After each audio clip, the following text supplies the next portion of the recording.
Chat, what's good? What's good? Welcome back to another episode of Kingsley TV stream. This one's gonna be a doozy today. I'm back from Japan. You see, I got this on. This is my Nike Fit. Check me out. Look at that. Let us design this in the studio, and I'm feeling, I love Japan. It's nice. It's a beautiful country. But yeah, it was a great World Championships. Today we're going to recap that. And I had a live previously with Anson, and we made some medal picks. So we're going to get into that. Of course, if you guys know, we had a big bet about Sydney McLaughlin versus Paulino in the 400. And so I got some push-ups today to do. I gotta pay my debts, but it's all good. It's all good. We'll get to that. But we got a big show in store. So don't forget to like and subscribe. Hold on. Let me, yes, sir. Like and subscribe. If you guys are feeling the content, always come through. In my off season now, so I got a little bit more time on my hands and come through a little bit more lives, and gonna bring some good content for y'all. So make sure you like and subscribe, share this video with your friends, and we're gonna wait for Anson to get in the room, and then we'll get started right away. But what did you guys think? What was your favorite race of the championships? It's one thing for me being an athlete, being a participant in the championships. I'm still an active athlete, still running. But from a viewer standpoint, obviously I got to watch the races when I wasn't running, but I want to know, I'm curious, what was the vibes like for you guys who are watching? I'm always curious about the viewer perspective. So you guys let me know in the comments. How'd you rate the World Championships in Tokyo? For me, it was lit. I'm gonna be honest, like being back in that stadium, obviously in Tokyo for the Olympics, we didn't get to compete with fans, but the fans came through. They came through in a big way, and it was hype. It was electric out there. So there were a lot of great events. I'm curious to know which ones stood out to you guys. For me, I'd have to say the event of the championships was probably the 400 meters. The women. I mean, how can you go against that? Number 2 and number 3 all-time times. That's crazy, man. I didn't expect them to go that fast. The men's 400 was loaded. I didn't expect that many 44s to be dropped in the first rounds. All these 43s. It was like, whoa. And then what else? Obviously MJW, triple world champ. Shout out to my teammate. She's margin of victory, man. It was crazy. She was like stepping on folks. It was a sight to see. Men's 100, I called oblique. I knew I just felt like it was his time. There's no way a guy that talented was gonna come up short this many times. Like there's always something to happen. And everyone thought, okay, this is gonna be another one when he had that bad reaction. Everyone said, oh, he ran his finals in the first round because he had to work so hard and all this. So I'm like, let's just see. Let's see. And lo and behold, he pulled it off. So that was a good one. Let's see. We got some comments coming through. Where's this guy? It's kind of my fault. Oh, he said he didn't get the link. Hold on. That is why. Give me a second, y'all. Gotta get Anson in here. Address not found. Oops. I typed in the wrong email. That's why. Mr. Anson Henry @gmail.com. There we go. Link. All right. He should be here shortly now. But let's get to these comments real quick, and then I'll get Anson here and we'll get started. Can't wait for Anson to tell you I told you so. Hey, listen. He was right with the 400. I'll give him that. He was right. But I had some ones where I was right too. So he'll be saying I told you so. I'll be saying I told you so. It is what it is. No worries, Aaron. I got a lot of my predictions wrong. Hey, listen, it's tough. It's a tough business, because you don't have all information. You don't know. A lot of people take breaks in between going into the championships. And then sometimes, they show up in whatever shape. You don't know what shape people are in. So you have to make the guesses based on what you've seen. So I did my best. Here we go. All right. Were you injured? No, I wasn't injured. Just 200 didn't go my way. Didn't execute the way I needed to. But no, I wasn't injured. But we got Anson in here. He got the red cup, so he's coming dangerous. I got my Japanese. I don't even know what to call this. My fit from Nike. You feel me? You know. What's the cleavage? What's going on here? what kind of after hours live is this, yo? What's going on here, yo? It's the vibe. It's the vibe. It's the vibe. I like that other one better. Hold on. Why did I get back to that? Got one word for you. Actually, there might be 2 words. Here we go. Chat, you let me know if it's 2 words or 1. Push-ups. We'll get to that. Push-ups. Oh, God.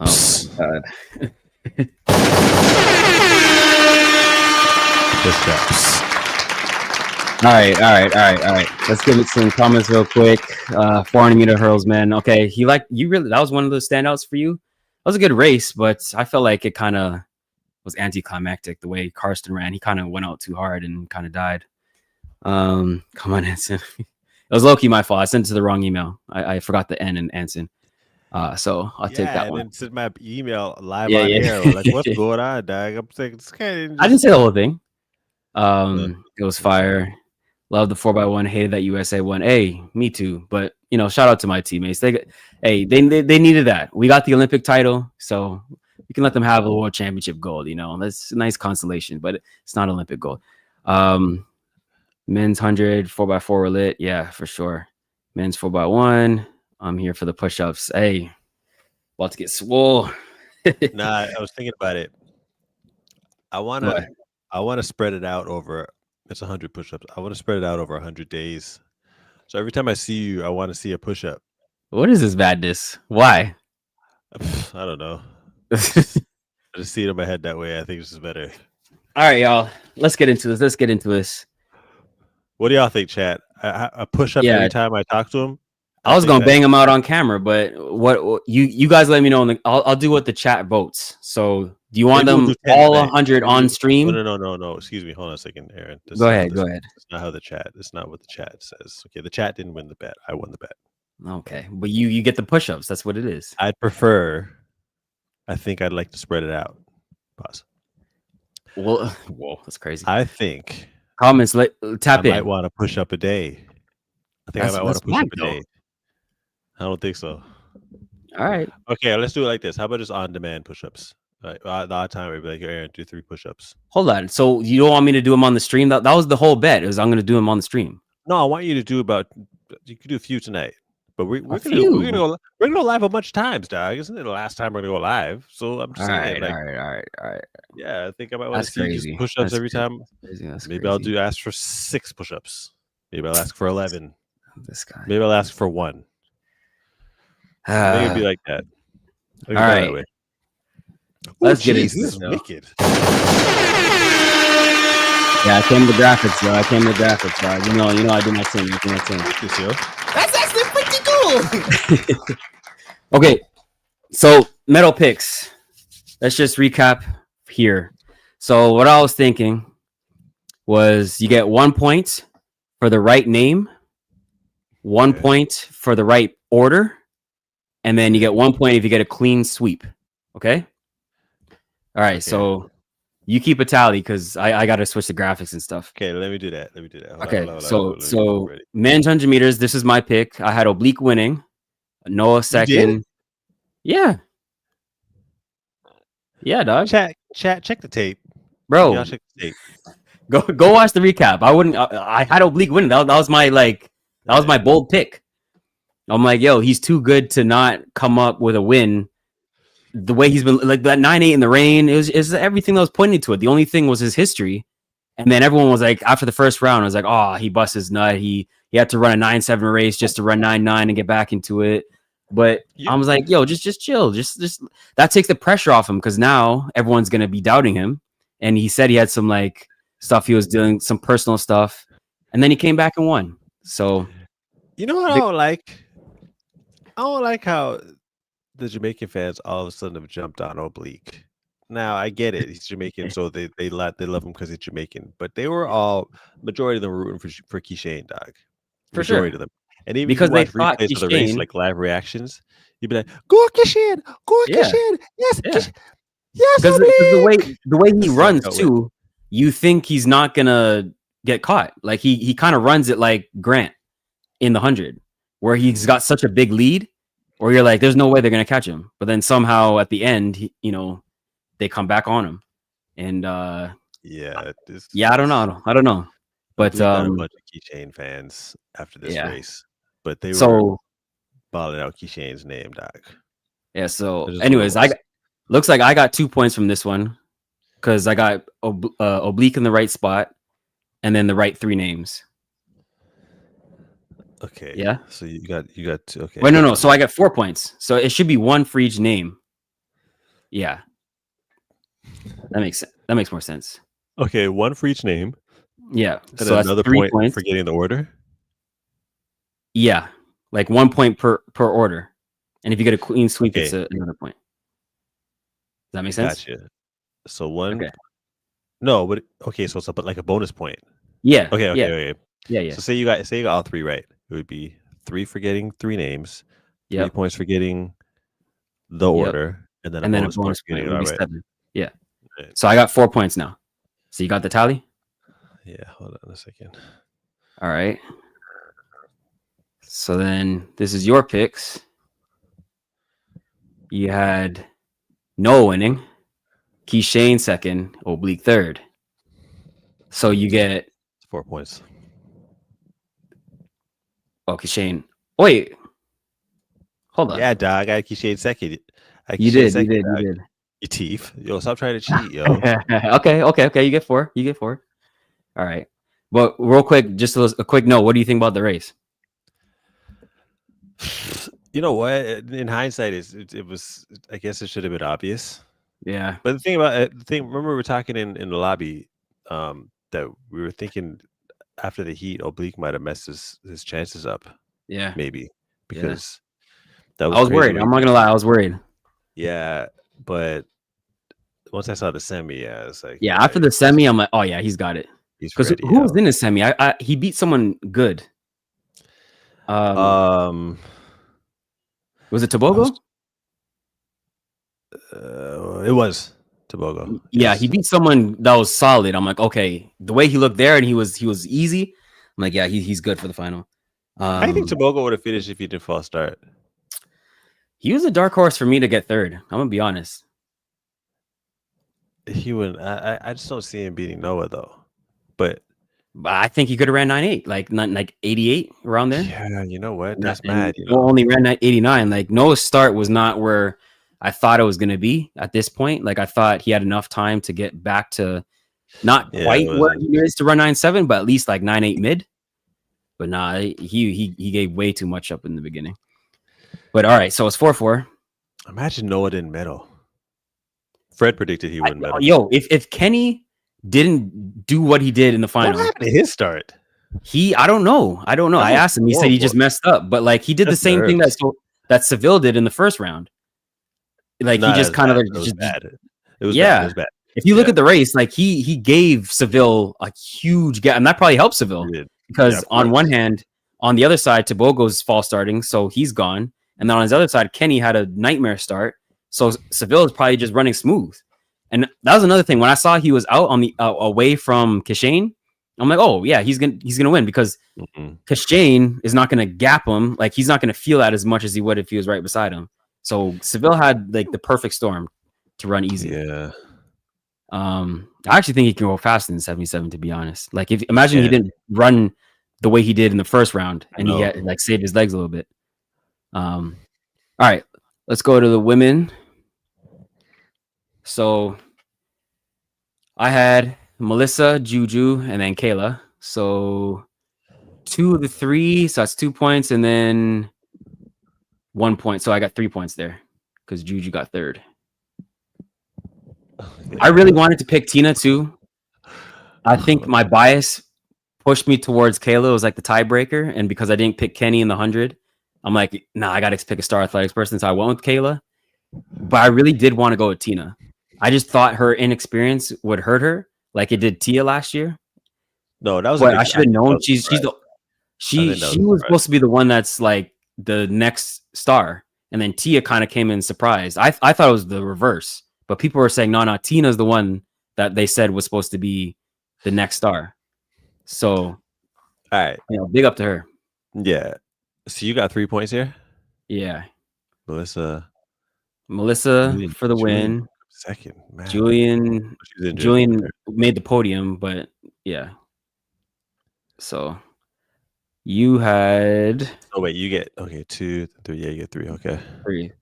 So you had the same.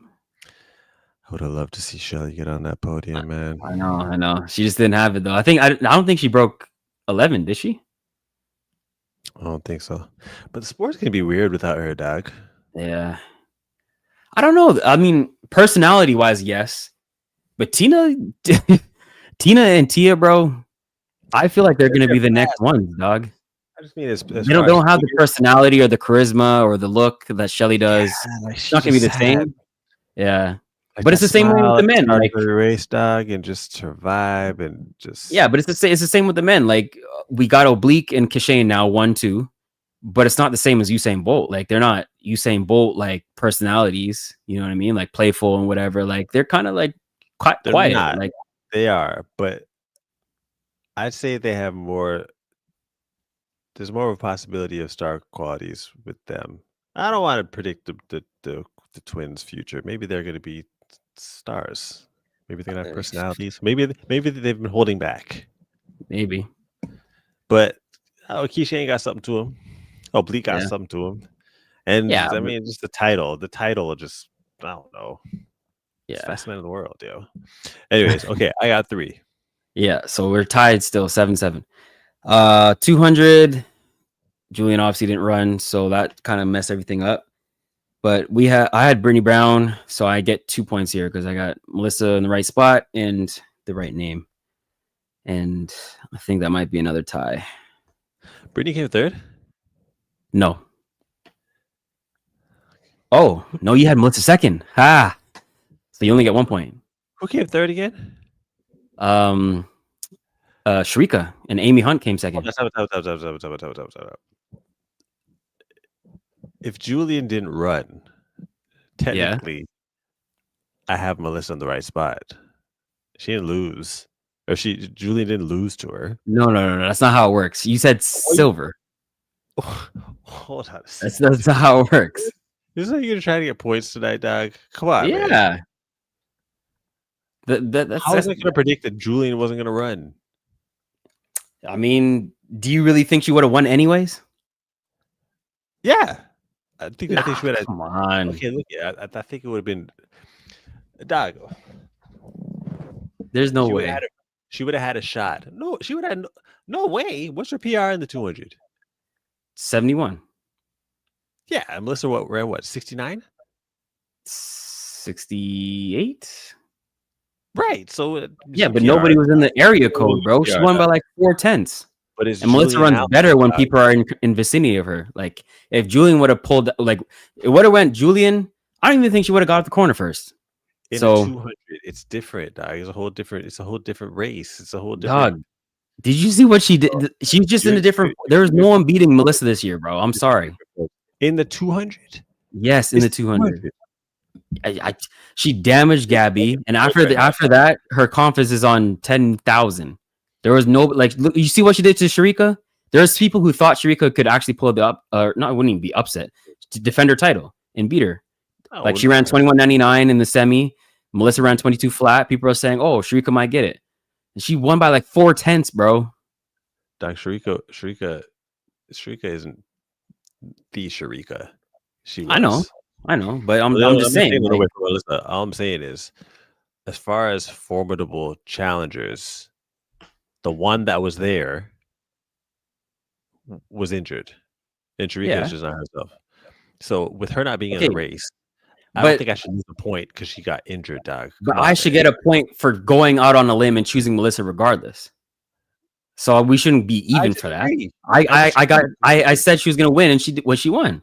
You said she was gonna beat Julian. Yeah, well, I said she's gonna win. I had her gold. That's the point. Is the right spot. Dog, if Julian's not in the race, it totally changes the landscape. It does. No point, dog. Whatever, yo. Yeah, so I get 2, you get 1. Dog, you get your push-ups, bro. Give me a bone. Whoa, watch some talks. Pause. What's going on here? Look at this. Melanie the broker. Anson, stop being a bully. You lost. Melanie, talk to him. Talk to him. No, Melanie. Let me get to these comments real quick. He can have all the points he wants. Carson didn't die. He had a cramp in his leg and hit 2 hurdles. It took him out of the race. Okay. I didn't know he had a cramp. But it looked like he went out hard. And he was trying to go out because he was in 5. Once I saw he was down there, like he usually wins from the outside. When he was in 5, he was in trouble. Well, what up? What's good, AC? My man's prediction. 2 out of 3 right, but wrong order.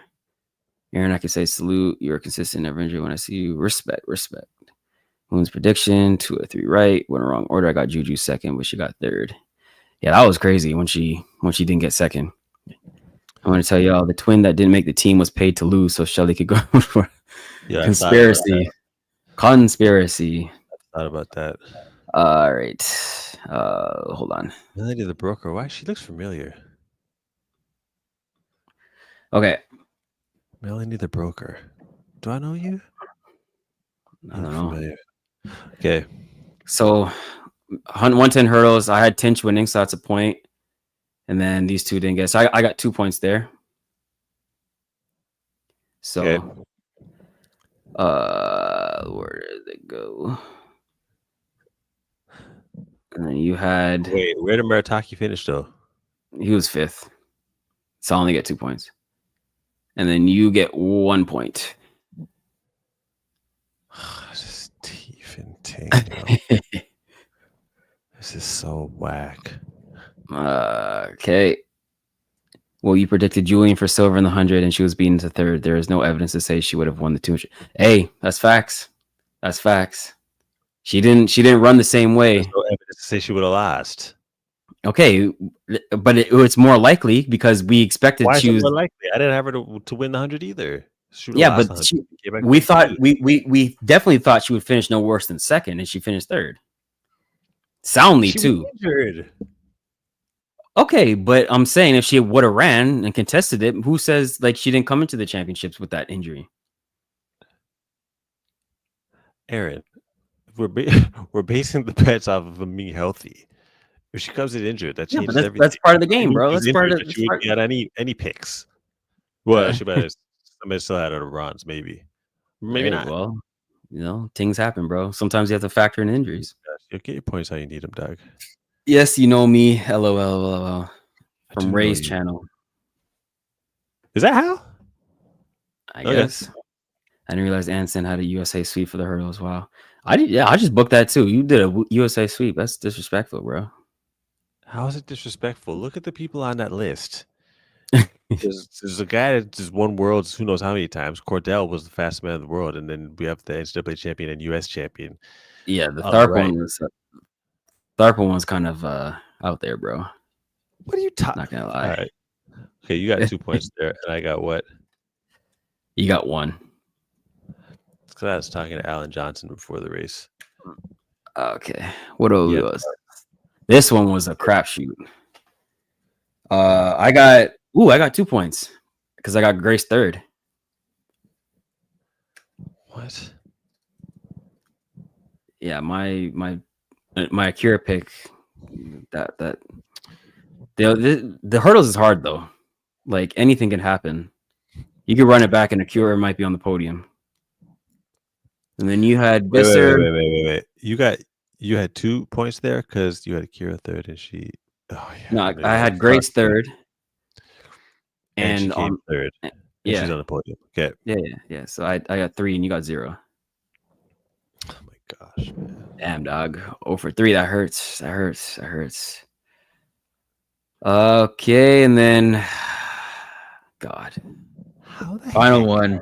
Did none of them make it on the podium? Like, come on. Yeah. So I got 4 points here. You got 4 points here. Wait, let me see this real quick. Because I had the 3 right names and then Nasser for third. 400. Aaron. You got 2 points, you said? 4. 4. Wait. Okay, you got the order. And then you get Nasser. Okay, you get 4 points. Yeah. You get your little 4 points. Okay. Can we see mine? Can we see mine real quick? All right. Oh. So that's 7 points. So what's the score? Hold on a second. What's the score? I think I should get a bonus for getting the only perfect prediction. You got a bonus already. 1 point? I think it should be more. Actually, No. I think it should be 3 points. No. You get 1 bonus. So what's the final tally? 4, 6, 7, 2, 9, 11, 13 plus 4. You had 17 points. I had 7, 8, 9. Shit. I had 16. I had 16 points. 16? Yeah.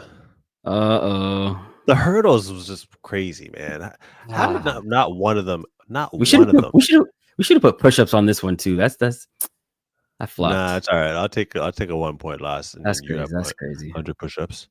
Melanie the broker, I won that. I brought it home. Let me count this again. Hold on a second. I brought it home. 4 I might have lost the push-up bet, 2. but I got the picks right. Yeah.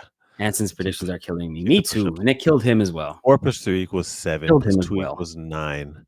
Plus 2 equals 11. Plus 2 You trying to finesse the math, bro? The numbers were the numbers, 17. dog. Then I was 4 plus 3 equals 7. Plus 1 equals 8. Plus 1 equals 9. 0 in the hurdles. It's crazy. Plus 7. Thank you, ladies and gentlemen. All right. So that was the middle picks. Next segment. Biggest storylines. So I think we got to start with this. The 400. Obviously, the women. You know, even though I was wrong, Paulino didn't fail me. So I want to give respect to Paulino. She ran the number 3 time all time. She just lost to the greatest female track athlete we've ever seen. There's no shame in that. Okay, but how do you bet? Okay, wait. There's no shame in that. I'm not going to escape this. No. I'm not escaping. I'm just saying against one of the greatest athletes. I did. I didn't think she was ready enough. I thought she'd run this time in LA. I did. I didn't think she was going to be able to pull this off. You don't want to see in LA. You saw what she did in USA trials, and she was able to come and drop over a second. How? Because she always trained through the trials, dog. Yeah, but she's seen it other years. Every single year, she'll run fast enough at the trials, and then run ridiculously fast at the championships, dog. Yeah, but when she's running the hurdles, like last year, like for example, she went to USA's. I'm pretty sure she broke the world record at USA's. Yes, and then murdered the record at Paris. Exactly. She was nowhere near this record at USA's. She ran 48. Now she didn't even PR. So for her to drop down in her next race, like it's like what? Like after the semifinals, I was like, oh God, I lost this bet because I was trying to convince myself, okay, Paulino can still go faster. What she did, she was on the outside, so that helped her, and she ran 47.9, bro. That should get you a dub. There's no way you should lose, like because the only people faster besides Sydney now was the world record holder, and have you ever seen a picture of her? Yeah, I have. She looks like me, dog. so technically, Paulino probably ran the fastest ever for like someone clean outside of Sydney. Yeah, sure. Fine. 47.9 should have got the dub. So my line of thinking was correct. I just no, it wasn't. Didn't account for Sydney she's being able to be the female Usain Bolt. It's not something you bet against.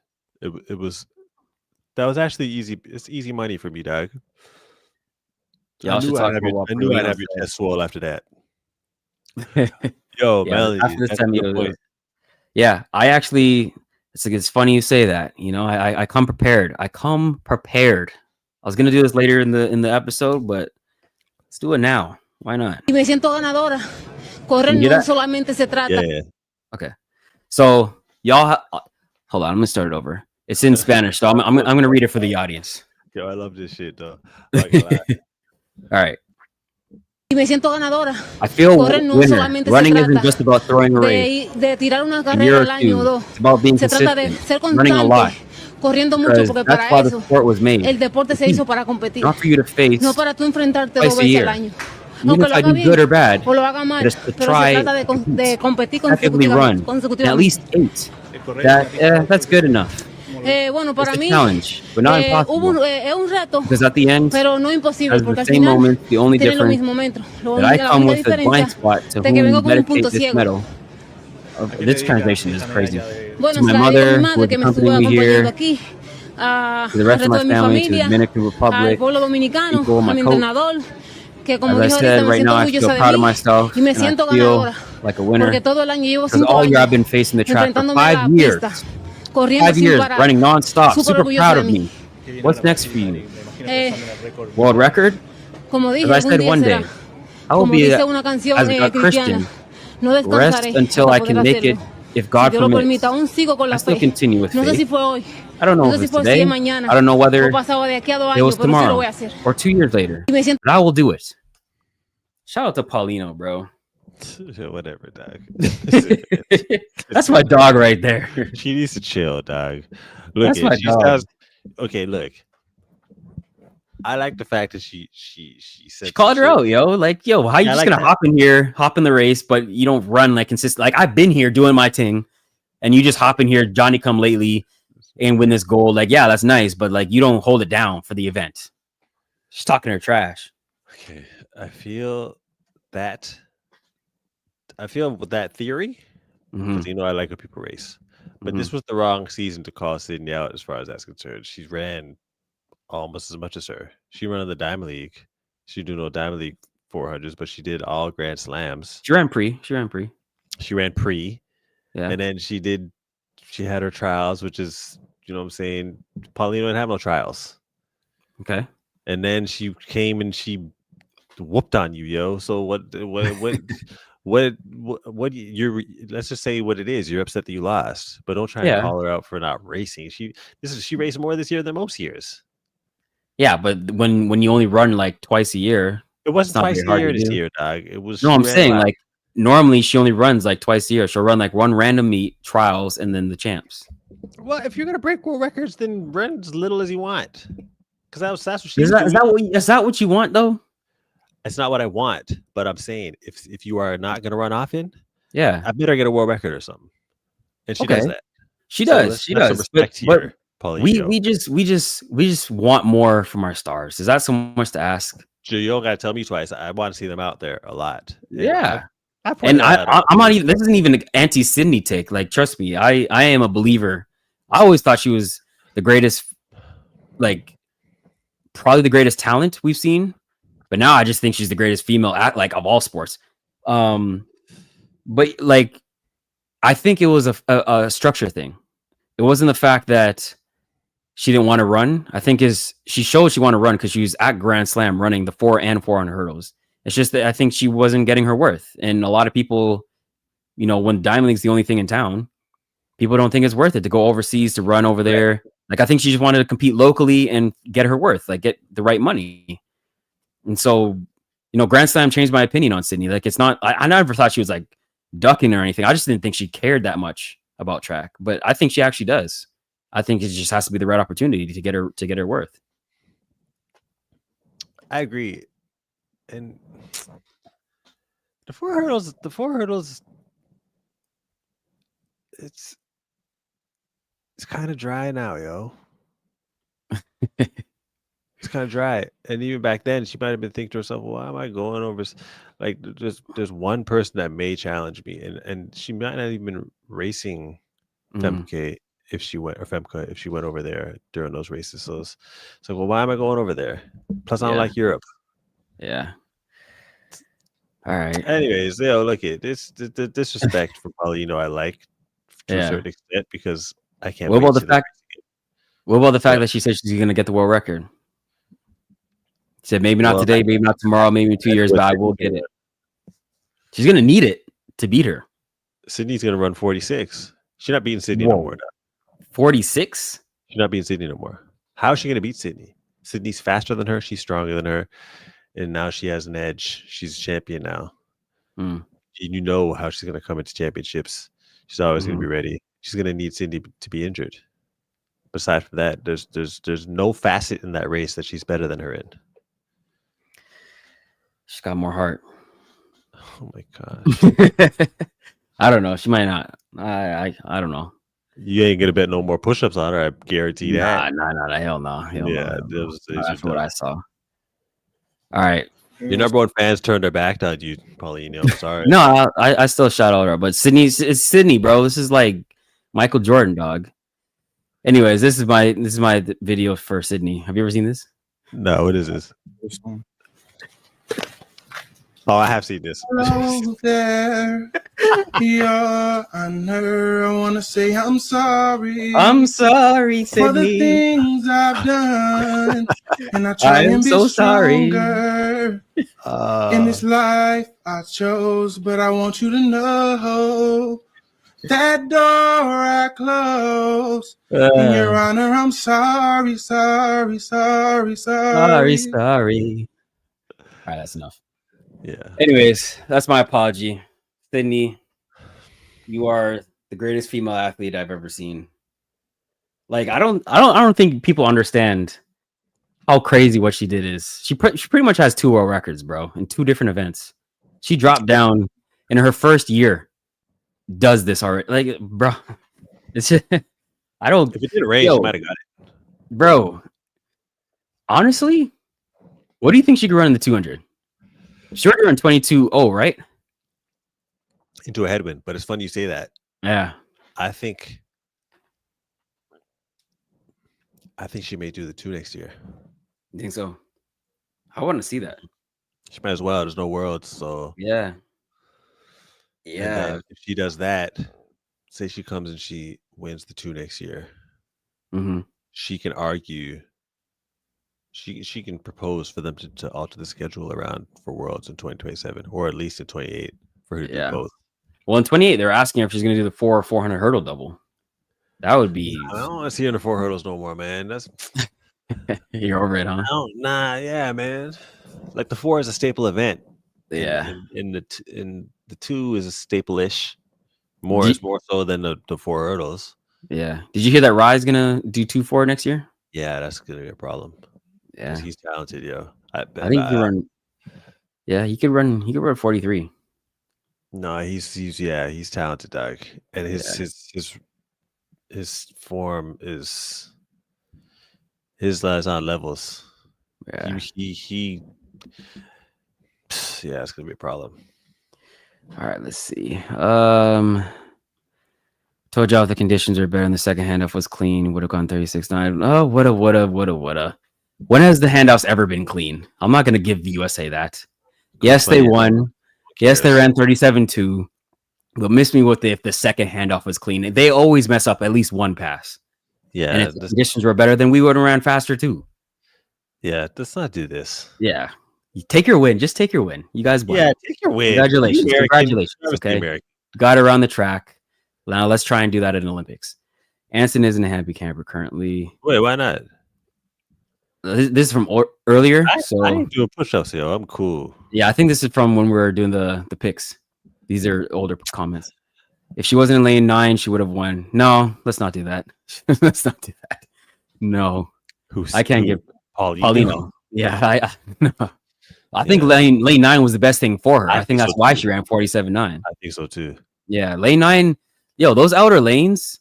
I'm not gonna say we would have won in the relay, but when we got lane 5 and USA was in 7, I was kind of like, like if we were, because we won from lane 9 last year. So if we had I thought we were gonna get 7. If we had 7 or 8, I think it would have been. I think we easily break our Canadian record, but I don't think we go 37.2. I'm not gonna, say we would have won, but I definitely think we could have ran like 37.3, 37, yeah, like 30 high. which still would have been silver. But you know, what's crazy is none of you guys are close to the best shape you've ever been in your life, except Jerome. Except for Jerome, but the rest of you have been Yeah, trying to stay bro. healthy. Brendan's, you know what Brendan's scenes his best are?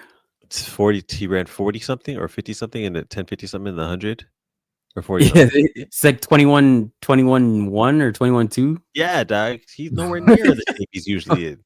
If Yeah. Second, like, come on, Yeah, man. dog. Yeah. And if you look at the splits, bro, it's like even we didn't have Super Andre. Like normally he's we do 80-meter splits with Dana. Normally he's 7'8", like book it. He was like 7'98" this time. So if he was 7'8", we're 37.4, and then Brendan was even like just what he was last year, which was like 20.4, 20.5 or whatever. Right. You know, that's another 10th, and it's just wild when you think about it.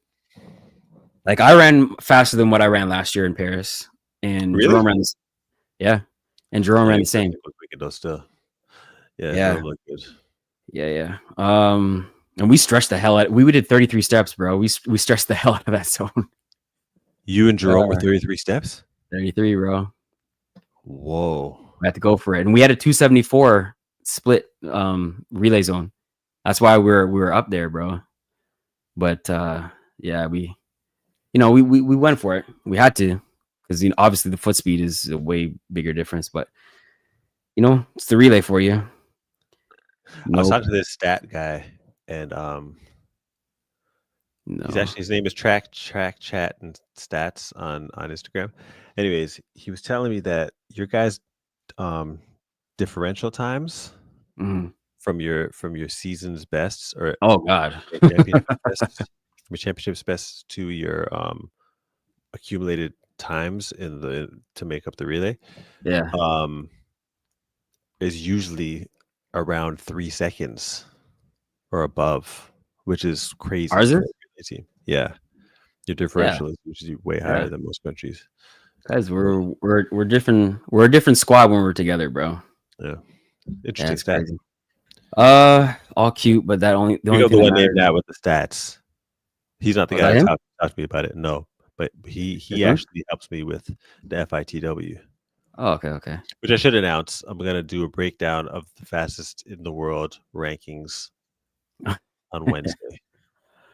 Is it gonna be Akane number 1 again? Don't be disrespectful. Shout out to Akane. That's my guy. Yeah. All that is cute, but the only thing that matters is winning on the big stage. Agreed. If it was Paulina's fault, she was in lane 9. You can't blame Cindy for that. Yeah, she kept slowing down and getting caught. Yeah, her semifinal was dumb. Yo, do you know what I like about the race actually is that Cindy beat her at her race, because she had to lead on Cindy a little bit coming into the home stretch. Yeah. I thought Nasser was gonna go balls to the wall, like run like 29 seconds to the 300. She kind of ran it measured, but she wasn't strong enough to run them down. So she should have just got out. Like, I didn't like that strategy. I thought she could have ran fast. I can't even say that. She ran 48.1. That's that race was just crazy, bro. She probably didn't think they were gonna go that fast. Honestly, 48.1 should have got it done. Like, I thought Paulino was gonna win with 48.0. Huh? Yeah, you're still come over to this side of the world, man. We're seeing possibilities. I'm there. I'm bro. Beyond that, man. You're still talking. I'm there. 48s. Come on, man. Yeah, but at best 47.9. There's no way you didn't predict 47.80, bro. That's nuts. I thought she would get the world record. No, you didn't say that. You You said 47.9. No, I didn't. On the stream, you said 47.9. I didn't say she would get the world record. Nah, hell no. I don't think you just. I would have if you said that, I would have been like, all right, let's double the push-up bet, because I would have been that sure she wasn't gonna get it. There's no way. I wouldn't have bet on that. There is no way. Bobby gave Sydney that. Oh, it's crazy. Where you been? Missed you. Your accurate numbers and everything. Well, Paulino should have won that, since that's her event. She should have, bro. She should have anymore. Well, I mean, it's her. Don't do that. She's still the Olympic champ. Don't do that.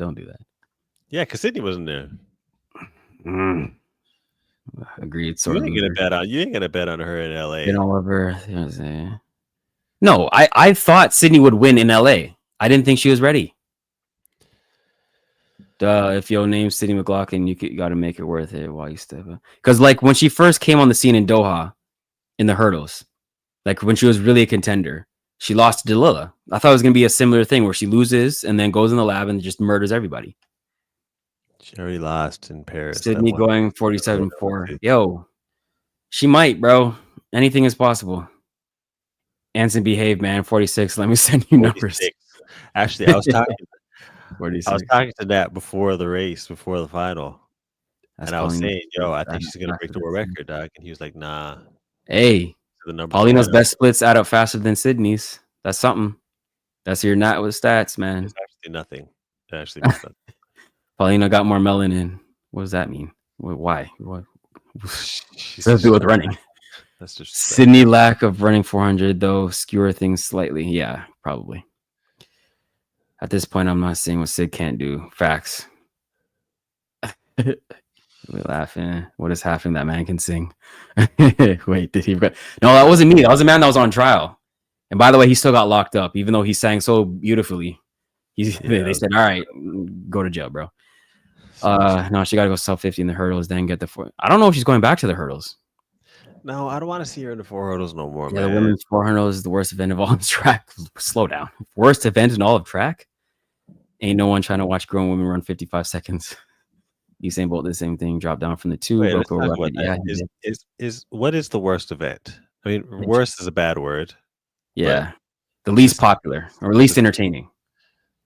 And he said in track though. Words to say, so just say worst. Okay. What's the worst? Well, I love all events. Yeah. But what's the worst? I'm gonna be honest. Well, not including the distance events. Why not? That's on the track. Okay, well, I mean, I'm gonna say some distance events then. Yeah, it's. I would say it's the steeplechase. Yeah. Like why? How did that even happen? That's what like horses do. Like why? Why are you just adding in a body of water? Like really I don't understand it. What's the point? Either. It's just stupid. What is the point of this steeplechase? Like, let's get them wet and see how fast they can run over. Like, why? How did water get into it? Sprint event with some water in it. Yeah, the 400-meter steeplechase. Like what? I don't get it. Yeah, I don't know. Bolt did do the same thing. Sydney is the female Bolt. Let's just be honest. Wait, Bolt is a great lean. Dropped down from the 2, broke world record in the 100. Oh, yeah. Yeah, same. 37-2 and 35. Yeah, it was. Honestly, I think that was our best run, bro. Which is crazy. Yeah. But part of that, I messed up the pass with Jerome in Paris. If I didn't miss his hand, we would have went faster. So that kind of skews us a little bit. You know, I just noticed that. I was actually looking at that race today. Yeah. I only noticed that today. For real? It wasn't like a mess up, but it was. It cost time, bro. Time, definitely. Yeah, bro. Yeah. When I passed the baton and I did that, I was like, "Yo, I just lost the race for us. I didn't think we could win after that." For real. Yeah, because if you see, like, normally I would have passed it and been like celebrating or did something like, "Yeah, we got this," or like scream at drum like, "Go!" I passed it to him and I looked down and I went, "Oh, fuck," because I was like, "Yeah, it's just one of those championships where nothing goes right," but it did go right. Yeah, Kenny left early. You know what? I thought Kenny left a lot earlier than he did. Yeah, it was still mad early, but yeah, but when this is the problem with the USA is like they're too fast to leave early. I was saying this on my stream the other day. That's why they played it like their passes, because I'm in the camp, right? I'm with Star Athletics, and basically the relay team of USA is Star Athletics. Right. Like 7 of the 8 medals for USA were from my group. And so when what's his name? Whoa. D2 comes to the training camp. What? You didn't know that? I didn't really think about that. That's mad. 7 of 8, bro. It's crazy. That's mad. Yeah. Go on. When D2 comes to the camp, I hear their strategy. They don't worry about us because they're Americans. They're like, we're gonna be Canada as long as we get to stick around.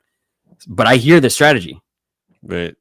And they do like 20 27, 28 steps. Like they do safe passes just to make sure they get it. They don't even bother stretching it. They're like, there's no way they beat us as long as we don't stretch the zone and play it risky.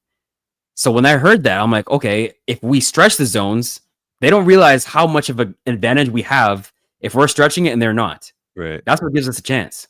Because obviously foot speed, leg for leg, let's be honest, these guys are running 9.7, 9.8. Right. But when we're maximizing the zone speeds, they don't understand how much time that is. Yeah, you know what? If we had our guys like in our normal shape, yeah, they're not gonna man. It is what it is. I don't want to hear you. Look at. They were talking. You know what? I only saw one interview where they're really talking shit. Yeah. So I don't even know if they're talking shit though. I saw your video about that. I don't like when Noah said I didn't see them. I think he was genuinely because they're in lane 7. We're in 5, so I don't think they knew how close we were. I don't think because think about it. When you're going through the mix zone, you don't get to see the race yet, so you're just going off of memory. Even that point aside, you saw when he slid in the little comment about y'all when he wasn't there. They weren't there. He said when they weren't there. He didn't say when he wasn't there. But well, who wasn't there? I mean, that's what I'm saying. All of them were there. They were there in Paris. They were there in Eugene. They were there. Yeah. So I don't know what that was supposed to mean, but I think that he knew what he was saying when he was saying he didn't really see y'all. It was you guys. The baton got handed off nearly around the same time. They were slightly ahead. Yeah, I thought when they passed it that we had a shot to win from my vantage point, but when I saw Noah had a step, I'm like, yeah, Andre can't run down. Not this year, but if Andre's in shape, I need to see that happen again, where them two get the baton at the same time. Yeah, me too.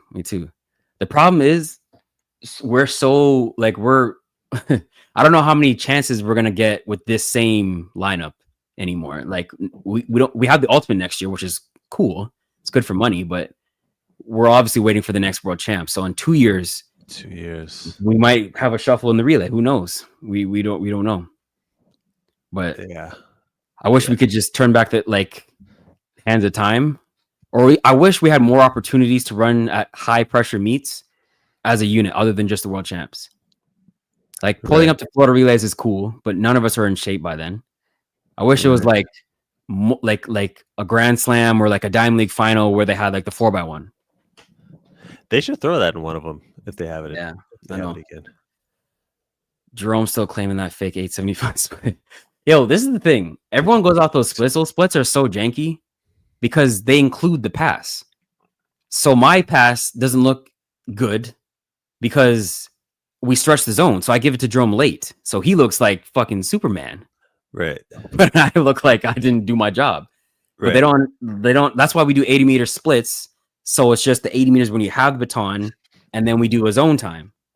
Let me ask you, what do you think is the longest leg? I mean, they say it's second. But what do you think? I think it's... I don't know. I think it might be third. Really? I think it's clearly first leg, yo. Why? That's the only leg where you're running a true 100 meters or no, truly beyond 100 meters because it's a true start. Then once you get into the exchange zone, that's when the 100 starts. Yeah. And then if you hand it off late in the exchange zone, you're coming up on like... Actually, the exchange zone starts at 90... No, 20 meter exchange zone. Right, so it's 100 meters. Okay. And the exchange zone is 20. So you're gonna run at least if you're handing off late, you could be running like up to 118 meters for sure. Well, we did. We stretched the hell out of that thing. Exactly. So by the time, and I'm talking about time with the baton. Yeah. That person gets the baton. Yeah. They're already partially into their 100 meters, and then they're gonna hand it off. If they hand it off at the exact same spot at the end of that zone. Mm-hmm. The maximum would be 100 meters. So if they hand off any earlier, it's less than 100 meters on second or third or anything else. I'm just saying first leg is no matter what going to be beyond 100 meters. The other legs, it moves around. It can potentially be less. And then anchor is the shortest leg. Yeah. It's an argument. I guess it depends on how you do your passes. Because some people do it early. Right. $27 time is serious. It is. It is. Sydney owns the world record, Olympic record, and championship record for the 400 hurdles. She owns the championship record and American record for 400. Championship and North American record for the 4x4. Bet 100 push-ups against that. At this point, they need to put her on the 4x1. Well, they've won 4 in a row, so I wouldn't even bother. Anson if Kenny is number 1 on that list. Anson if Kenny is number 1 on what list? Oh, you're talking about the FITW? Come on, man. Probably, yeah, he might be. LOL. Sydney 1, 2, 300. She led. Watch it again. Really? I back Anson up after the semi. He said world record to me. Yeah, after the semi, but not on the stream. I said 47.78. Oh yeah, he did. And you got it right on the money. 47.70. That's a great ass call. She went even fast. She went. It was 80 or 70. It was 80, right? 47.80. No, she went 78, dog. She went 78. Yeah. Oh, so you got it on the money. Yeah, she went 78, dog. Oh my god. I stopped looking once I saw Paulino couldn't get her. I stopped looking. The only reason Sid lost in Doha is because they made her start about 4 inches behind the line. They lined her up wrong. Go back and look at the race. What? Really? Race walk takes the.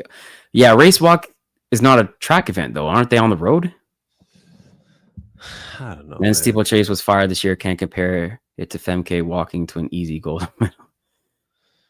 I mean, you're talking about the competition. We're just I'm talking about the event itself. So, like, obviously, when Sydney's in there and Delilah was hot, you know, the event was on fire. Agreed about the steeplechase. It has to be the steeplechase. Old English traditions in cross country and leaping gates. I love the final lap of those races, man. How awkward was it in the pre-medal ceremonies room with Noah and your turning? Oh, it wasn't awkward at all. Why would it be awkward? Those are my guys. I mean, not Noah, but I mean, Noah's cool. I'm cool with Noah, but I'm saying, like, I don't hang out with Noah. I went to Noah's after party though. How was it? It was lit, bro. You know how I get when I get tossed up, dog. I was full force in there, bro. Ooh. Yeah, but it was fun though. You guys wouldn't even know who Aaron is when he drinks. You wouldn't even know him. Please tell Andre not to retire, please. Nah, he's not gonna retire, bro. It's funny because we were after the 200, we went out to eat and we were talking about it. We're like, yo, we're trash. They were talking about retirement and shit, but nah, that's just emotions, bro. Noah's slow. He speaks too fast and doesn't know what is coming. Wasn't on anchor leg. Okay, he wasn't on anchor leg. Oh, he means he wasn't on anchor leg for the teams for the time. Yeah. They say whenever he runs anchor. What would Noah on anchor have changed about the messed up exchange that Kenny had with Christian last year? What's his anchor leg to do to that? Nothing. I don't know. Nothing. Team USA has too much foot speed. They're too fast for everyone.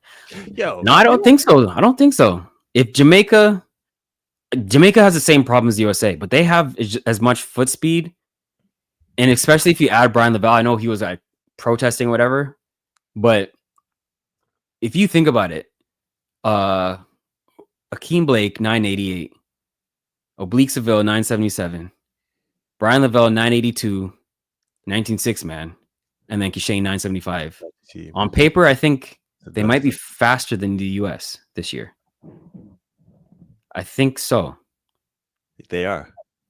Because Kenny is 979, Noah was 989, Courtney was 982, and Christian was 986.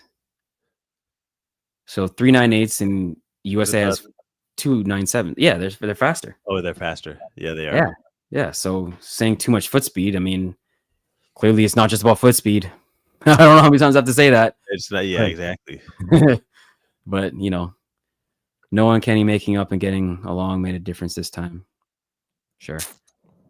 I'm not even gonna, that's a good thing. Don't let their emotions mess up the relay. They work together. They haven't really made up. Right? I think they're cordial. There was an interview. I don't know if you saw. I didn't watch the episode, but I saw a snippet. Yeah. I like. Kenny was on Club Shay Shay or Nightcap, and he said something about no. I don't even remember what he said, But then they played that clip to Noah in his interview with Emmanuel Ocho. Yeah, you saw that, right? I saw Noah's. Yeah. I saw a clip of Kenny, but I don't know what else. Yeah. I only saw clips of both. I haven't seen the full of either one. But Noah said, whenever Kenny beats me, he's not even winning the race. And I didn't even peep that. Probably like first that. As Stagger. Also, Nat, was it Nate or Nat? Nat. He said first leg as well is probably longest.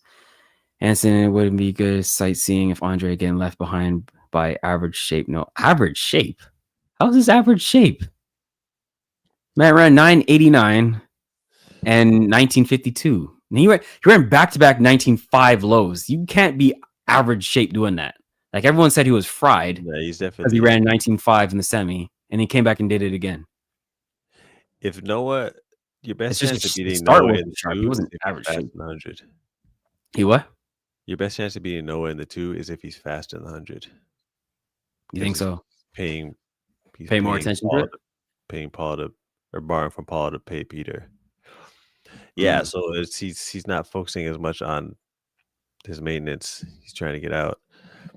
Is that a lot of people think, yo, if I get my 100 down, like 200 meters, if I get my 100 down, then my speed's gonna carry over into my 200. It's not necessarily true, Doc, because you can only periodize a certain way.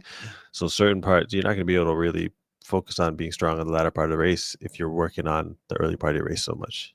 Yeah, true. So she all 2 leg splits are about 12 faster anyways for its video. Yeah, I mean, the people who actually know about the numbers know that, but to the casual fans, they're like, oh my God. Because like if you look at the splits, the fastest I think the fastest split of the whole championship was Ben Azamati. He went like 874 apparently.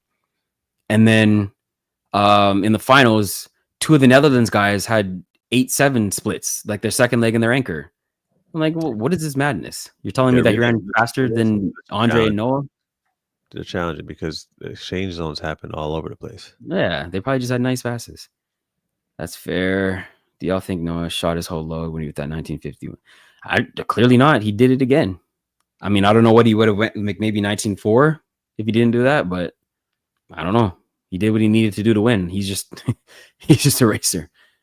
According to the interviews, they have not made up. Yeah, that sounds about right. Really, dang, never mind. Shape, average shape. It is asinine. These guys said average shape. You gotta thank Noah for that gold medal. Relays are the only chance he has for gold. That's crazy. Gotta get props. It is disrespect. All right, let's get back to the show. Before we move on, I'm gonna do some push-ups now. You tell me how many you want, since you want to break it up. I was prepared to do all 100 now. Do 13. Do 13. Do 13. Well, my plan was to play this while doing the push-ups. But since you're only doing 13, I'm just going to skip ahead to the actual race. 14 push-ups. 14. I find it weird that she doesn't respond after races. Yeah. I'm not saying I need her to be out there doing the Cabbage Patch, dog. I'm just saying, like, I need to see some sort of emotion, dog. That was enough emotion for me. She's obviously like, oh my God. She's done that before where she goes, oh. She's done that before at the U.S. trials when she broke the world record the very first time. After that, there was been nothing. Absolutely nothing. And I was okay with that reaction. This reaction I'm okay with too. I just want to know that you felt good about what happened, yo. So this was good. Okay. I wanted to make that clear. All right. But that performance is just that was the race of the championships, dog. Facts. That or no, that was it. That was it. That was definitely it. That was definitely it. All right. What else? Biggest storylines. I had Botswana. What do you think about that 4x4, bro? Oh yeah, that was impressive. Yo, what did you think about Rye's quote after when he said he was partying the night before? Sounded like cope. Sounded like an excuse. Why would I don't understand what I don't even know why you want that out there. Like I wonder what the US ATF PR team had to say about that, because I don't see the benefit in saying that. You say he didn't go partying. Yeah, that was still going to be a hard race, dog. The 3 of the guys on that team were in the 400 final, and then you got Chile.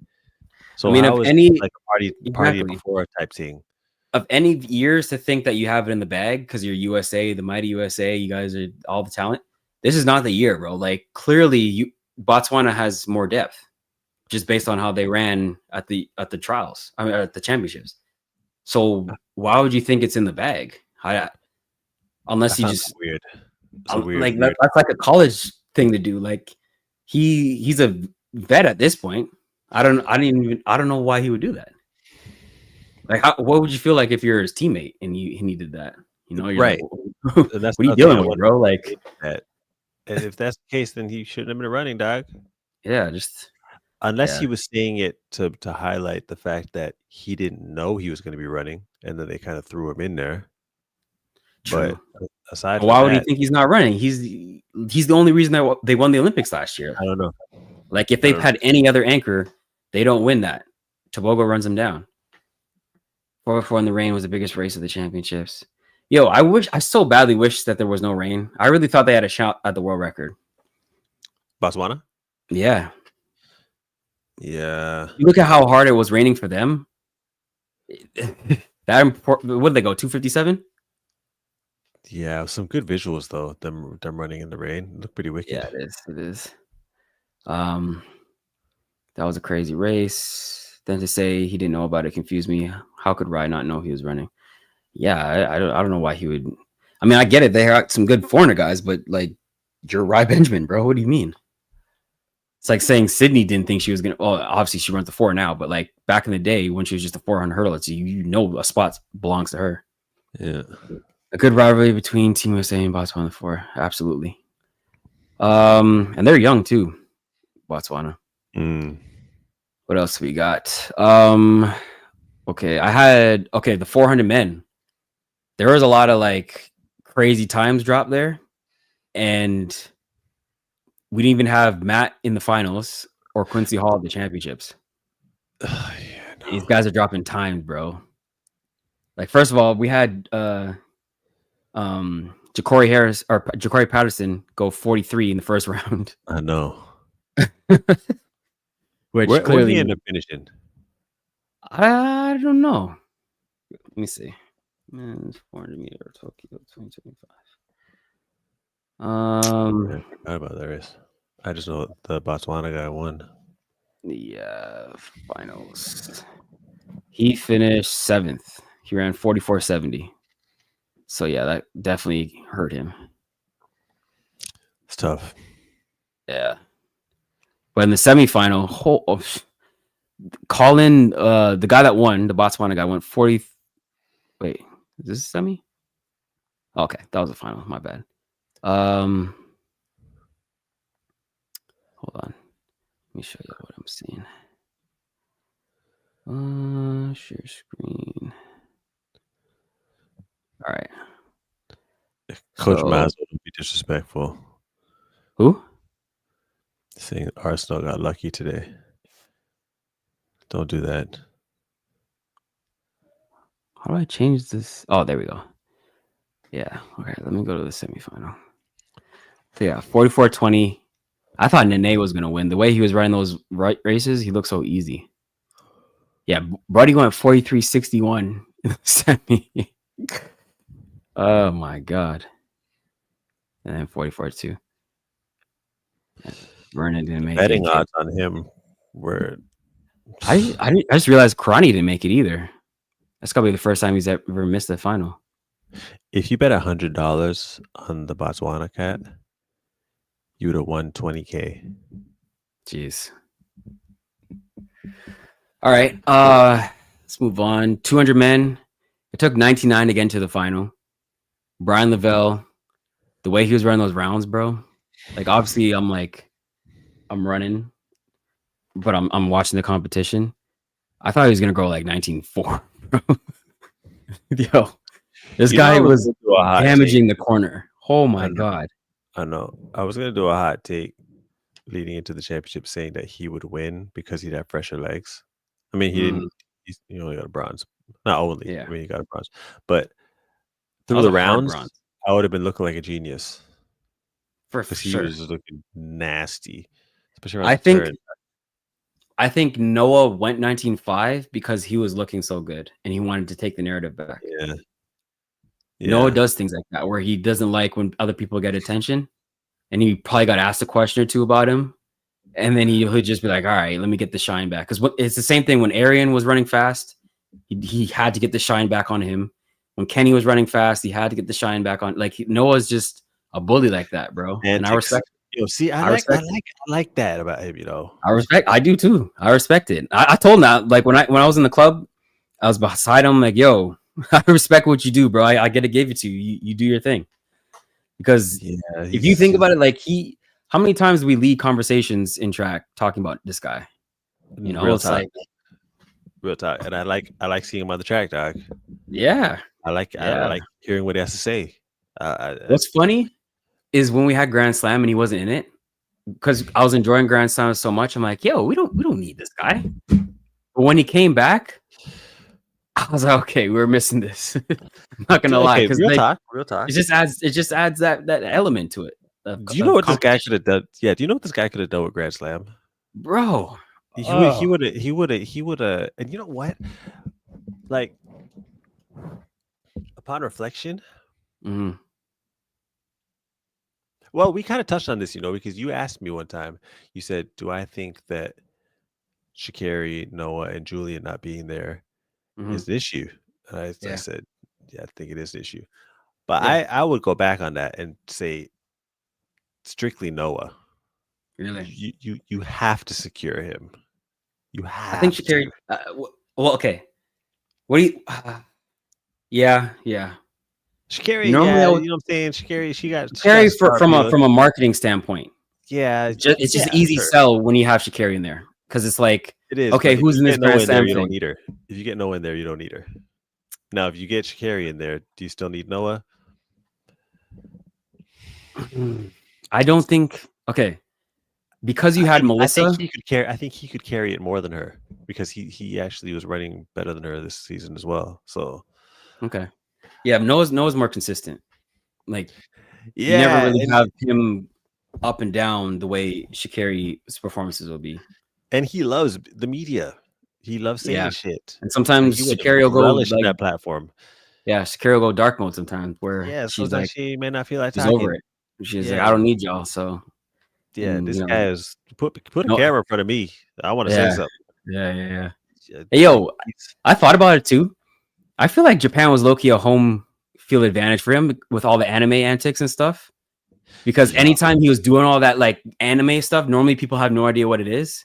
But like obviously the Japanese people know what it was. Yeah, they were going. So they were like, "Oh, this is One Piece, or this is whatever, Naruto, Dragon Ball Z." Yeah. They all knew it, so they're all like, they love it. So I'm like, "Yo, he's gonna feed off that energy."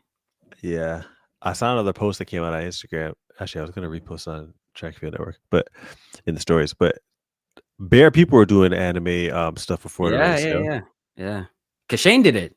I didn't know Kashane was the anime guy, but this thing apparently, exactly, is some anime thing. Yeah, and then he said in the interview that bounce he was doing, that's like Goku's thing. I had no idea. I thought he was just bouncing around. Yeah, this is wicked. I'm gonna put this on the stories right now. But yeah, I think that's tight, yo. Yeah, and the fans are going crazy when that shit was happening, yo. Yeah. All right, so that's a 2. Tebogo not medaling was. I mean, he was my pick after watching the rounds to not medal, but I didn't think he was going to be that close to go 19.6 and not medal. That's nuts.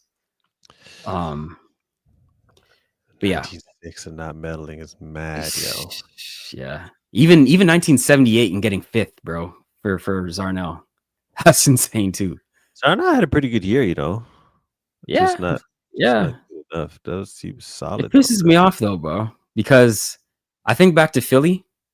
You know, in the 200, I beat Brian Lavelle, and I tie with Zarnell. Oh, yo. So I was looking back, I'm like, damn, these guys went like this, and I did not. So that pissed me off. I'm like, yo, anyways. But that's what health is important, dog.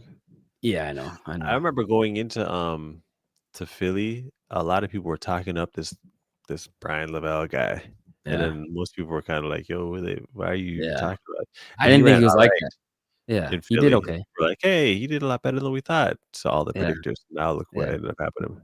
But then the week after, Oh. he went to Jamaica and ran a windy 19.7. Right. And that was like, some people were like, oh, it's a fluke. But then he ran 19.6 in Budapest. Exactly. And he's like, okay, this guy's, and then he ran 982 somewhere. Exactly. I was like, what the hell is going on? I didn't know he was only 21, bro. This guy. That's another thing. Yo, Jamaica, you can make an argument because apparently he cramped at USA trials in the 100. And that's why he didn't make the team. Make a trials. Yeah, he did. You could make an argument if he made it, they could have swept the podium in the 100. Well, they could have. Because he looked good, yo. Yeah. His coach's name is Shanique Osborne. Osborne, yeah. She's the one that got Elaine to 10.7. Right. And Elaine didn't want to pay her. Pay up, bro. But I know, I mean, that's a lot. She was asking for a lot of money, Doc. Because Elaine gets a pretty fat check, yo. So to get what's the percentage again? It's 15%. 15% of Elaine's check is that's a lot. That's insane. Like how much money do you? Because she's already giving 15 or 20 to her agent. Yeah, that's probably why she left MVP, because MVP be taxing too. Her 15% is different, Doc. Like, come on. So because if you look at, there needs to be a cap, Doc, because you're coaching at the end of the day. I get it, it's a lot. You're doing a lot of work, but you're not doing any more work than any other coach that's making a tenth of what you're getting. It's coaching is coaching, yo. And you're already getting 15% to your agent. Like in other sports, like the big money sports, they only pay like 2 to 3% to their agent. Right. We have to pay 15 to 20 because we don't make as much. Exactly. But when you add on another 15 for your coach, it's like, come on, dog. Exactly. So in track, the percentage should come down, or there should be a cap. Yeah. Come on, man. The amount of money she would have been getting, I can't remember exactly how much. It was some crazy amount. Me and Warren did a show about it a couple years ago, back when it was happening. But the show, I mean, the money was ridiculous, dog. Yeah. But I mean, she can coach, obviously. Yeah. All right. Let's move on to Grant. What do you think about that? Missing the finals. I mean, Freddie called it in the lobby. And I didn't want to believe it, but in hindsight, like the way he was been running all year, you could tell something was clearly up. And it's almost like he had like the yips. Like it just got to his head. Yeah. Because he's still getting out to 60 way ahead of everybody. It's just I think just thinking about it too much, and they come back on him. It's just like I don't know how that happens, but to me, he's still a GOAT of the 110 hurdles. But he's still the GOAT to me. I just don't know. I don't know exactly what was going on with him this year. I asked him I don't know. Are you injured or something? He said, yeah, he said in an interview, he's like, I'm not hurt. I don't know what's going on. I'm just not me. And I'm like, if you don't know, I don't know. So then if it's not an injury, then you have to think about his situation. Yeah. Right? Like, let's look at this logically.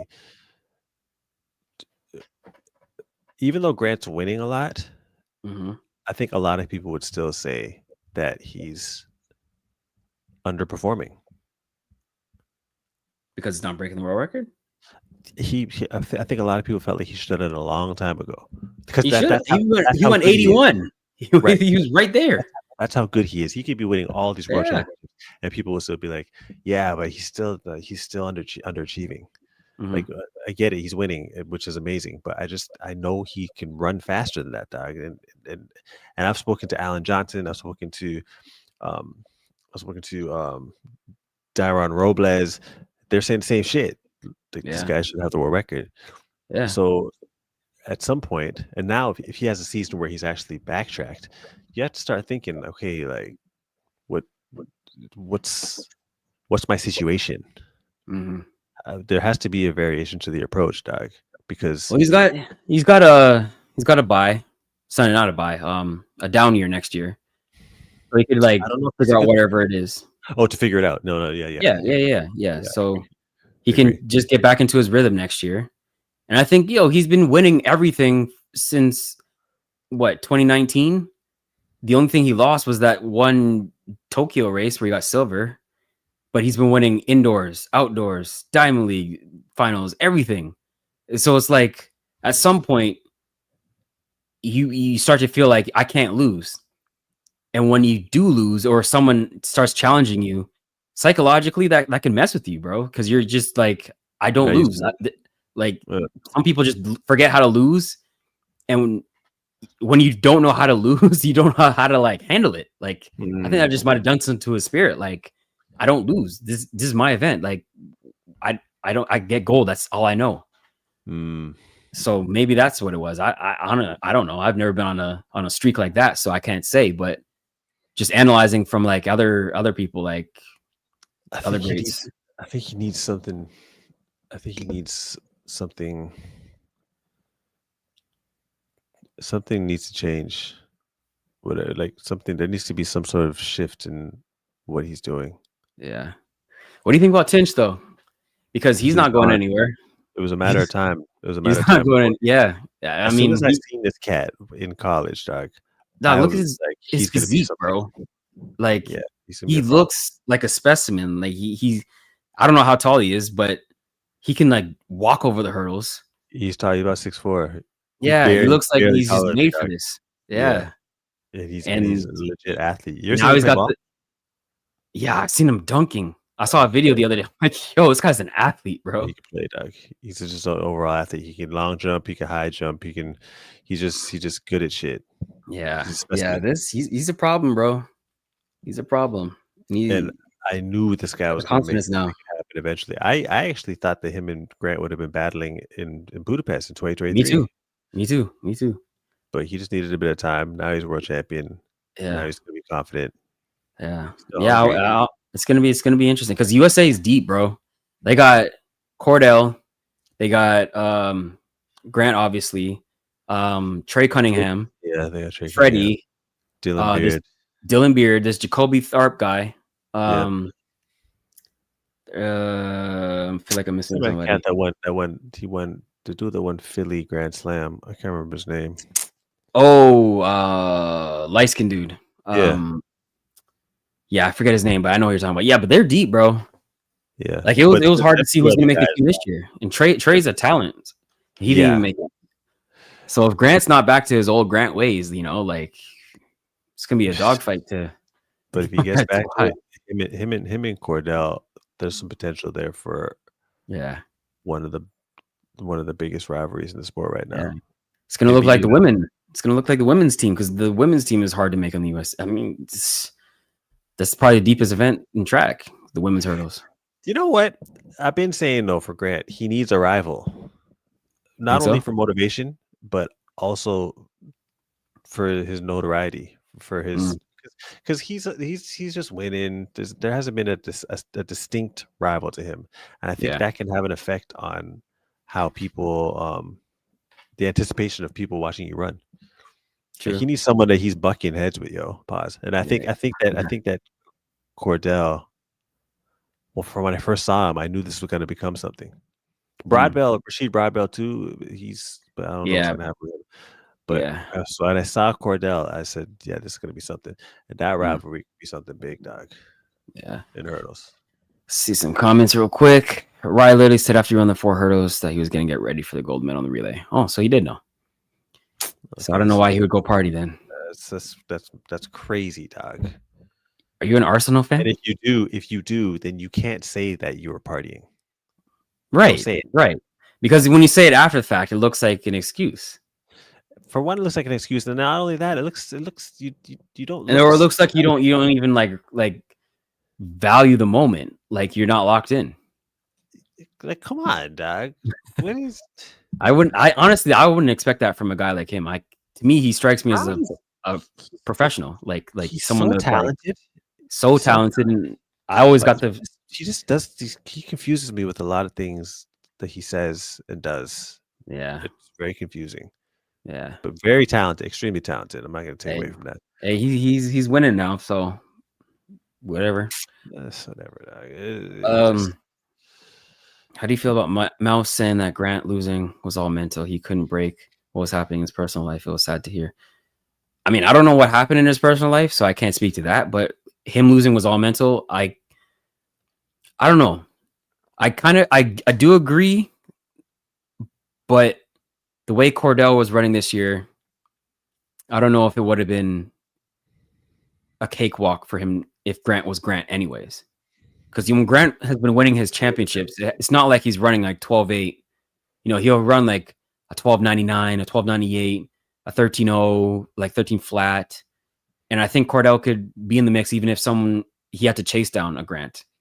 So, But like, I will say that Grant getting out can the way when he's on, can change a person's race. It can, but you don't think that's like a rabbit type thing? Like when Devin Allen ran his 12.84 or whatever it was, Grant was gone, and he had to like run out of his body to run him down. Yeah. Especially if you know, like, this guy, I don't want to say break down, but like he's not as hot at the end of the race. So if you know that going in, you're not going to panic as much if he like gaps you, especially if you've raced him over and over and over and you're used to it. You're like, okay, this guy's going to get out. Don't panic. Just stay patient. You're going to get this guy. It's like, I think the same way with Noah racing a Kashane. Like, I think Kashane gets out hard, but Noah still has that in his back pocket. Like, even if he's way ahead, I still have a shot to run him down. Yeah. I think the closers psychologically have that in their back pocket. They do. Yeah. Yo, so Mal said that? Yeah, I didn't see that. Maybe it was an interview or something. I don't know. Where did he say that, Melanie? Yeah. Melanie, let us know. My men's prediction, I got 2 out of 3 exact order, first and second. Yeah, I did too, actually. We didn't do picks. I just realized I missed that in our stream. But we didn't do the men's 200? No, we didn't. Yeah. Or did you take it out of the list because there were some extra points for me there? You sure? No. I would have just taken myself out like I did on trackside. On trackside, I said Noah. Well, first of all, I gave a disclaimer. I'm taking myself out because you guys don't want to hear me just say I'm me. So I went Noah, Kenny, Tobogo. So I was 2 out of 3 too. I just messed up Tobogo. ATHLOS in October. Any thoughts on that? We'll get to that later. Yeah, Noah actually gives answers in interviews on like robots and track. Agreed. Aaron ain't gonna run any more 400s in the future. I want to, especially because this year I ran it 4 this year, and we didn't really train for it, so I just kind of hopped in it. I'm kind of embarrassed to say what I ran now. What'd you run? Just say it. 47.76. That's not that bad. It's not that bad, but Sydney's on my ass. I'm beating her by a line. But no, it's because that's my third 400 in my life. The first one I went 46.3. The second one went 45.8. And then I went down to 47.7. So, but I ran it scared. I didn't get out at all. And I tried to kick and I was just dead. I'm gonna run. That's why I want to run it again. So the answer to your question, yes, I want to run again next year and run it smarter, because I can't go out like that. I can't have Sydney that close to me in my last 400. You know what I mean? So it's a pride thing. Just gotta run it smarter. The shoe brand should pay the coaches, not the athlete. Yeah, and they do. They pay, like my coach, for example, just not all of them. So we know that Sha'Carri is the bigger athlete as far as marketing, but at this point, can she make a comeback and be better than Melissa? She's talented enough. She's talented enough. She's extremely talented. This is what I was going to say when we were talking about the biggest rivalries in the sport right now. Yeah. This is probably the biggest, Melissa and Sha'Carri. Yeah, that I had that later in the segment. Yeah, I'll say that. Yeah. I'll say that for now. Yeah. Grand Scope card needs to be debated. Not making the global final has to be a hit on his legacy. I don't know, man.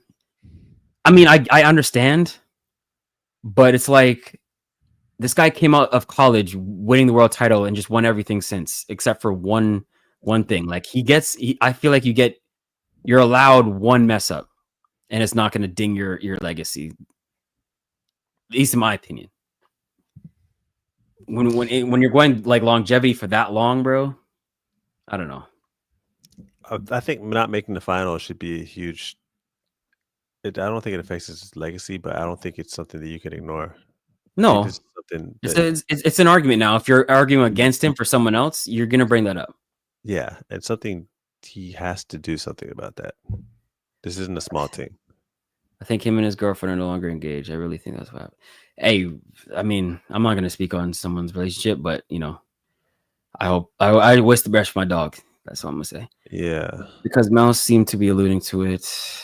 Damn, that sucks. Don't know if it's true, but Mouse said something mental. Light skin dude is Trey Cunningham. No, that's the white guy. That's the other guy. The other guy. Oh, Trey Cunningham. The light skin dude. Kenny really choked in the 100. I'm 985 in the semi like that. He definitely should have been on the podium based on how he looked. If Kenny kept Noah off the 100-meter podium, that would have been. I really think he could have. If he just didn't. That's the first time I've seen him not maintain composure in a final and like raise his game.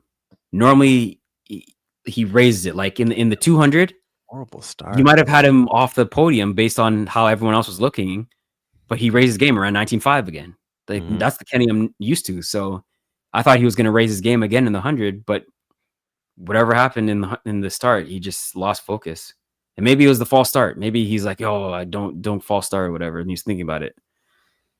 But I don't know. Noah seemed to be more mentally relaxed and in a better state overall in his post-race interviews. Devin Allen was. I want to say something about that real quick. I don't know how I'm going to say this, but I need to just say it. Okay. Go ahead.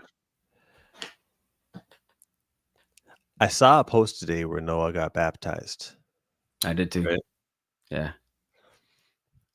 And I don't think it's wrong for me to say this. I don't want it to have a negative effect on him as a performer. You find that a lot.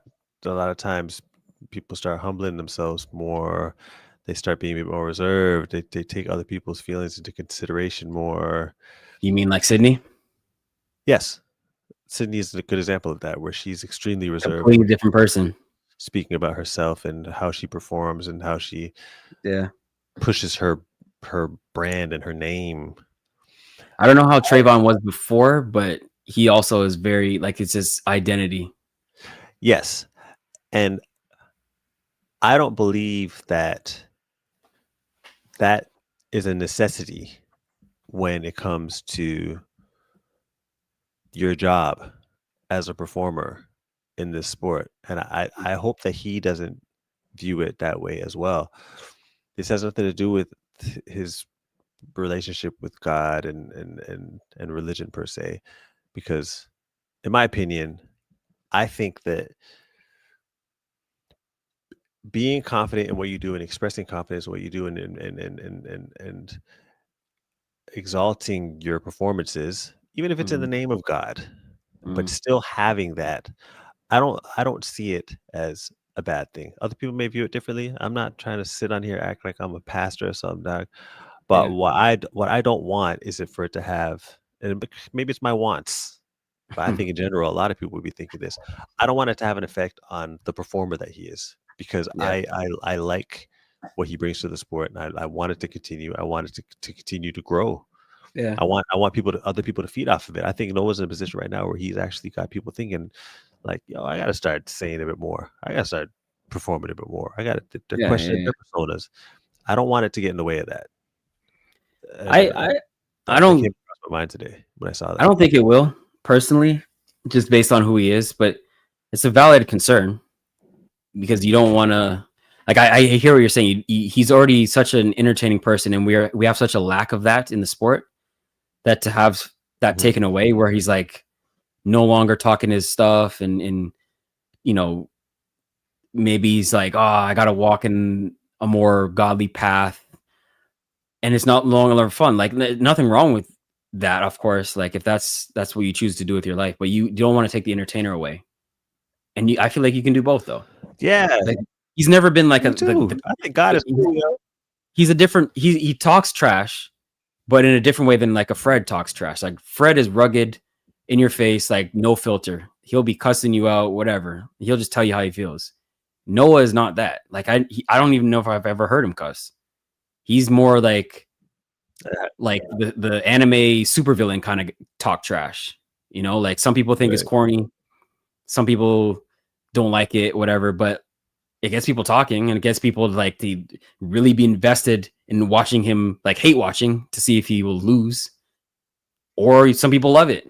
So, you know, I never got the sense that it was like, you know, talking down on people like about their character, or like, you know, saying anything personal. Like, it's just like, yo, I'm gonna win, I'm gonna beat you, I'm the best. Like, ain't nothing wrong with that. Yeah. Yes. I'd like to see that continue. Yeah, and I think it will, because I think that's part of what makes him him. Like, to take that away, I don't think he's gonna be as good, because a lot of his talent, like, he's obviously clearly very talented, but I think the way he can elevate is the fact that he will put himself out there and have to live up to what he's talking about. Yep. And if you're not talking your stuff, saying I'm better than you, I could beat you, whatever, it's like he like outwardly expresses what he feels inside. So if he's not outwardly saying that, he's not the same guy. And I think that's been his superpower so far. Yeah. It'd be like Muhammad Ali not talking his stuff. Like, right. No, that's part of the mystique. That's what made him Muhammad Ali. Like, yeah. So I don't think that it should have an effect on you in that way, per se. Yeah. Devin Allen was Grant's biggest rival. I don't. I think it was the Jamaicans. I'd say either Parchment or Broadbell more than Devin Allen. That false start really. Yeah. Changed the future. I really liked how they handled the false starts in Tokyo at Worlds. I did too, but it pissed me off because I didn't get any sympathy last year in Paris. They was just like, get the hell off the track. And maybe it's because of the Olympics, and they're like, yo, we got tight windows, we got big money. But like they wouldn't even hear me out. They were just like, no, get out of here. Huh? You know, I forgot about that. Yeah, dog. It was immediate. And Andre flinched. Like, it was clear. And they're like, nah, yellow card. I'm like, what? That's mad. Yo, flinches, I think. I just think there needs to be discussion. Like, you got all these officials out there. No. It was good. It was good. I was just hating because I didn't get any sympathy. No, I hear that. That's what you want. I got disqualified off some shit like that, and then next year you see them actually being smart about how they approach it. Of course, I like this one better. Yeah. Rao was deflecting because he got walked down. This is the first time since 2019 that Grant will vie for a spot on the hunt. Well, that's actually crazy. Actually, run 3 rounds. Whoa! See, I didn't even think about that. That's crazy. Wow. There's no buy no more. Wow. How you guys feel about Shannon Sharp's track coverage? Could be, yo, shout out to Shannon Sharp, bro. Big him up, yo. And yo, I really like how they're doing that, yo. Yeah. I mean, right now it's clearly all the Americans, and I'm okay with that because it's an American podcast. Yeah. Just get somebody on there. Yeah. You know, if it wasn't for Shannon, really, yeah. I'm fine with that. Out there in that country, and also there's some of the bigger stars are American, dog. Yeah, that's what I'm saying. I'm cool with that. But it, like, if he wasn't covering it, I don't know if anybody outside of track world would have known what happened at the World Championships. No, you know, like we got a couple ESPN tickers here and there. Like when Noah wins because he's Noah, they put it out there. When he lost the 100, they put out Oblique, like he was on ESPN. Yeah. But aside from that, it's like crickets, bro. Nah, big up Shannon Sharp for that, yo. Yeah, that was huge. I think that's wicked. Yeah, and he's actually doing questions. He's getting different people on, and he's doing his thing, dog. Yeah, I mean, Colin is 5'7", but Colin just ran 43.5, so it's not like act like he's some scrub. You can't just go off of heights. That's not how this works. Dang.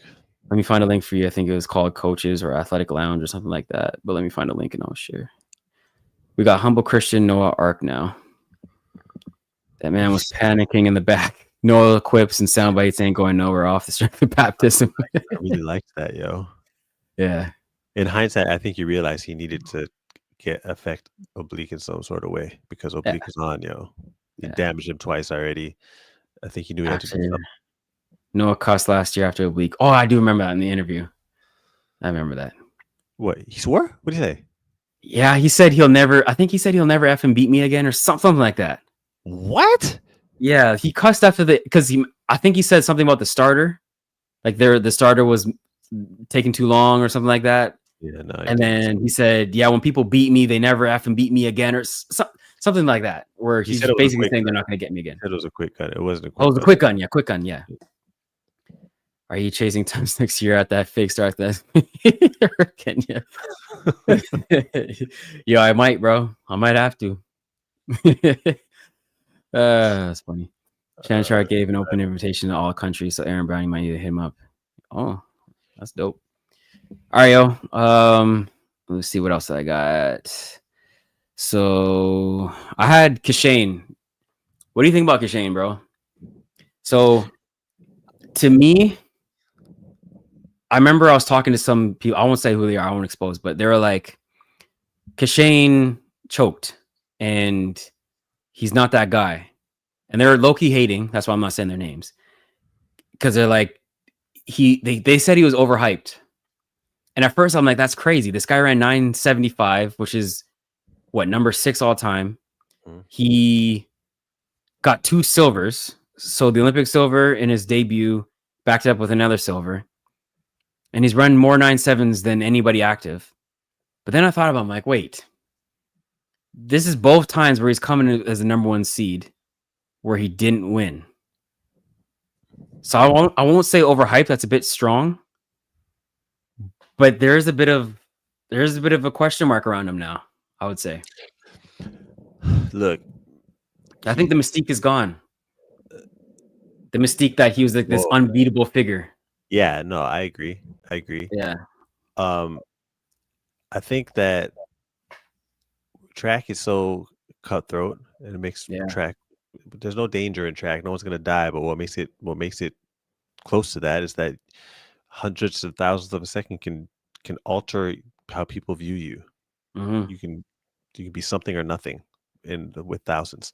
So with him, yeah, he still ran fast, but he came in this 2 seasons where he's coming in as the fastest person. Right. And I think that if you come in and you don't have a season's best at the championships, that is considered choking. That is considered that within track and field. That's just what it is, Doug. Especially you're right. You don't rise to the occasion in the moment, and you've done it before. You underperform in the biggest moment. By definition, it's choking. So I don't think it's far-fetched to label him as that.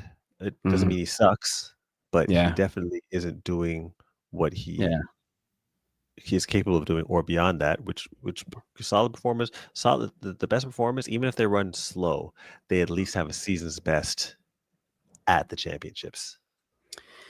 Yeah, and he's always winning the race too, so it's the optics of it, like he's always ahead and people come and get him at the line. And in this case, he got him before the line. So I mean, there's a valid point. And I think that's because the bar was set so high for him that anything less than winning seems like a disappointment. Right. And like you said, all the Jamaicans were probably like, Kashane. Like that was their pick. They were backing him to win it. 100%. And they didn't believe in Oblique. But when Oblique beat him, is like, oh, well, I guess Oblique's their guy now. Right. Exactly. So he doesn't seem to manage rounds well. Yeah. Well, I shouldn't say he doesn't manage them well. Wait, let me take that back. Yeah. He's losing to some fast people. He doesn't manage rounds as well as he should. Mm-hmm. He needs to run some 2s, dog. Yeah. He doesn't need to be a 200-meter specialist. He only got to run 19 mid. You run some 2s so you get used to not only to maintenance at the latter part of the race, but also you build up your capabilities through multiple runs. Yeah. That's what the 200 does as well. So for him, there's that through the rounds, and also in the last part of the race, it's the same thing every time. He's holding on, dog. Yeah. So yeah.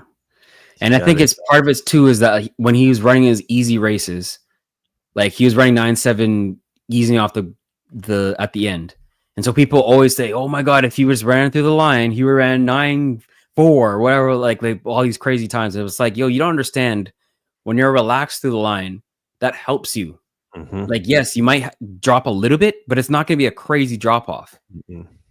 And now you're seeing that, like he's tight at the end, and you know he's not running what you think he should. Because if he ran just his Mash's PR from this year, he wins gold.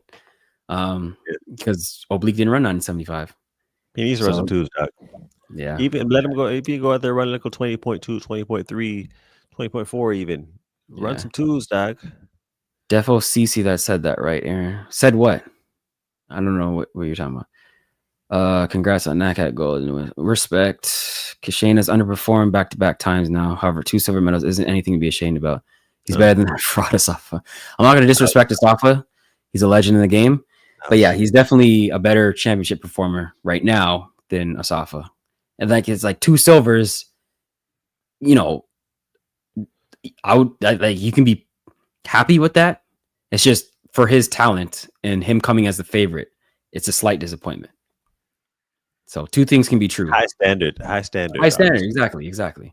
But Kishane is a Fugazi time trialer. If you know, you know. Nah, see, I feel like people go too far with it. You know, Jamaicans are the biggest bandwagon fans ever. I mean, I think they just used to winning gold. You know, they went from the men to the women to the men. You know, like they're just winning, used to being on top. So they just want to win. That's what Kishane's coach said. If Kishane wins, what Kishane's coach say? I don't know. That's the first comment I see from Maitland. So explain, Maitland. Yeah, let me know what coaches. Oh, Kishane's coach said he underperformed. Right. Okay.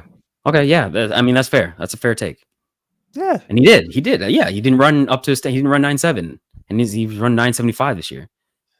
If Kishane wins 100 meter silver in 2027 for the 3rd time in a row, he would be the 100 meter silver surfer, just like Kenny Bednarik in the team. Oh, yeah. Okay. But see, I mean, I'm gonna talk about that later. But this silver server thing, it's just, bro. I don't know. Oh, we'll get to it. Oblique was running a lot of 200s this year. He was in Grand Slam, and I think that helped Oblique. Yes. Look at the way he was running people down. Like, yes. This guy was. Yeah.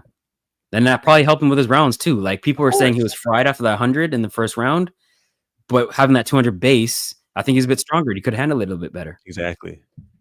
This live was so good. Can't wait to join another one. Y'all have a great night. So respect Melanie the broker. Right, Melanie. Good night. Jamaican polls had Seville winning. Oh, okay. That's surprising. Really? Yeah, it doesn't help that someone Jamaican vloggers and commenters were like talking world record in 9.6 low for Kishane, unneeded pressure. They see 9. That's insane. I heard the polls are funny because I heard most Jamaicans talking about Kishane, dog. I would expect that too. What's wrong with Kenny being a silver surfer? He's the modern day Frank. That's what I said. Though they had golds. Well, I mean, he's not done yet. He is better than Bolt at this point. Bolt did not win 2 medals in his first 2 outings on the senior level. Give him some grace. He's still young too. Isn't he only like 23 or something? Is he? Shane Thompson. Age 24. Wow. I did not know that. He just turned 24? When's his birthday? July 17. Yeah. He was born in 2001. Oh my God. Yo, seeing people's birthdays makes me feel like a grandpa, bro. But like born after 2000? 2001, dog. Like what? Yeah. You were born in the 1900s, dog. I know. Oblique's 24 too. His birthday was in March. Oh, those guys are gonna be a problem, dog. Oh my God. Can you imagine them coming around to 28? 29 years old? It's like, come on, dog. These guys Anson versus Ray. I got 15K parking, 15 minutes. You think you beat Ray, yo? Not racing, no. 24. I don't know what that means. Wait, basketball. Yeah. Bolt was like 17 or something in his first chance. Anyways, what else we got? So I had Femke. Did you see her interview? Nah. All right, I'm gonna play it for you real quick.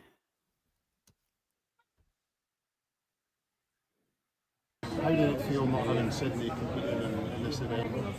It's strange because I'm used to she's there when we are in a big tournament throughout the season. Did you hear the question? It's basically about Sydney not being there. Yeah. Okay. I almost never see her, so that's not really strange, but it was strange to see her race yesterday night, but it was amazing to see the way that she raced. Would you have preferred to race against her in the world finals? Yeah, I mean, I most likely wouldn't be here with gold medal, but I really love to race her. She's the best athlete to ever do it in my event. So I would have loved to do it, but I also love to see her do so well on the 400 meter and show her capacities on this one. So do you want to race against her again in the 400 hurdles? Yeah, I hope so. I most likely wouldn't be here with the gold medal if she was in the race. I mean, it's the truth. I'm kind of glad she said that. You're glad she said that? Yeah, it's the truth. So you okay. Anyone watching that race is thinking the same thing. Yeah, you won because I get it. Yeah. And she seems like a sweet girl, so she's probably just like, let me just tell the truth and be honest and be like vulnerable.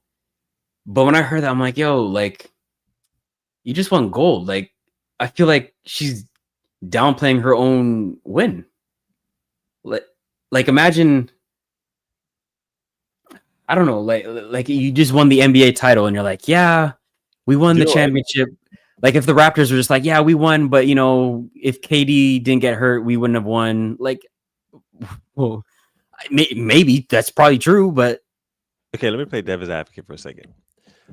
Let's say that she does not do what she just did and does more along the lines of what you say, and plays up her win.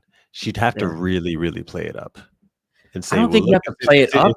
If Sydney was here, I had this work for her too. She chose to do something else. She's like, no. See, I wouldn't go that far because then everyone would blow her up. But if you just said like, I think that's, if anything, that might be better than admitting, okay, Sydney would have beat me.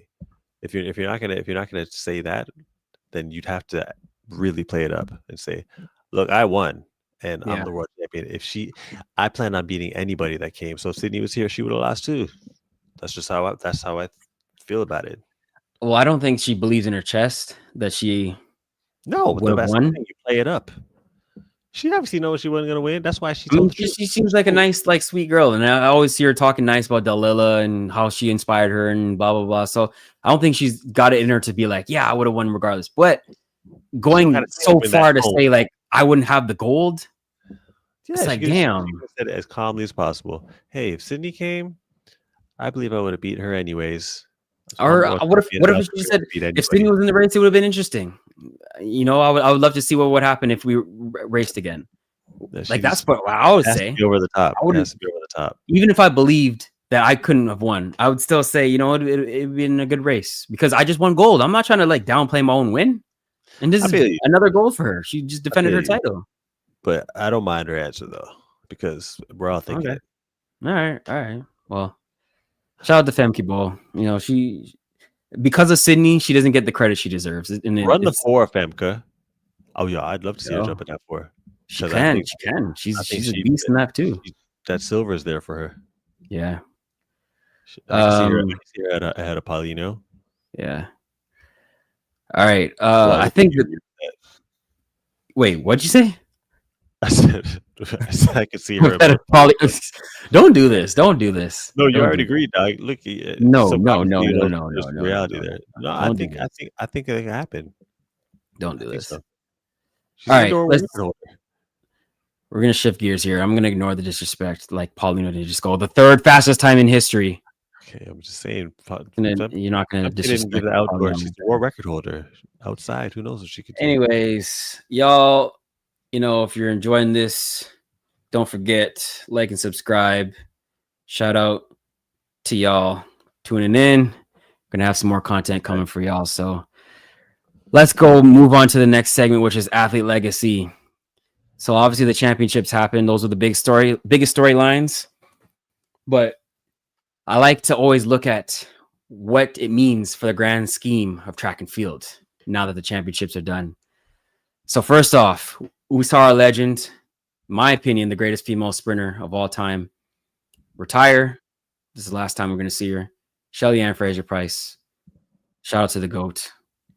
But I was talking to my teammates, Brendan Rodney, Dwayne Azamoda, and they think Elaine Thompson is the GOAT because she went double-double. What do you think? I have Shelly-Ann, and I don't even think it's close.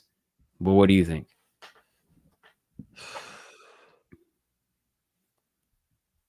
I've had this discussion a few times, and as much as I really like Shelly, I think that Elaine is a very strong argument.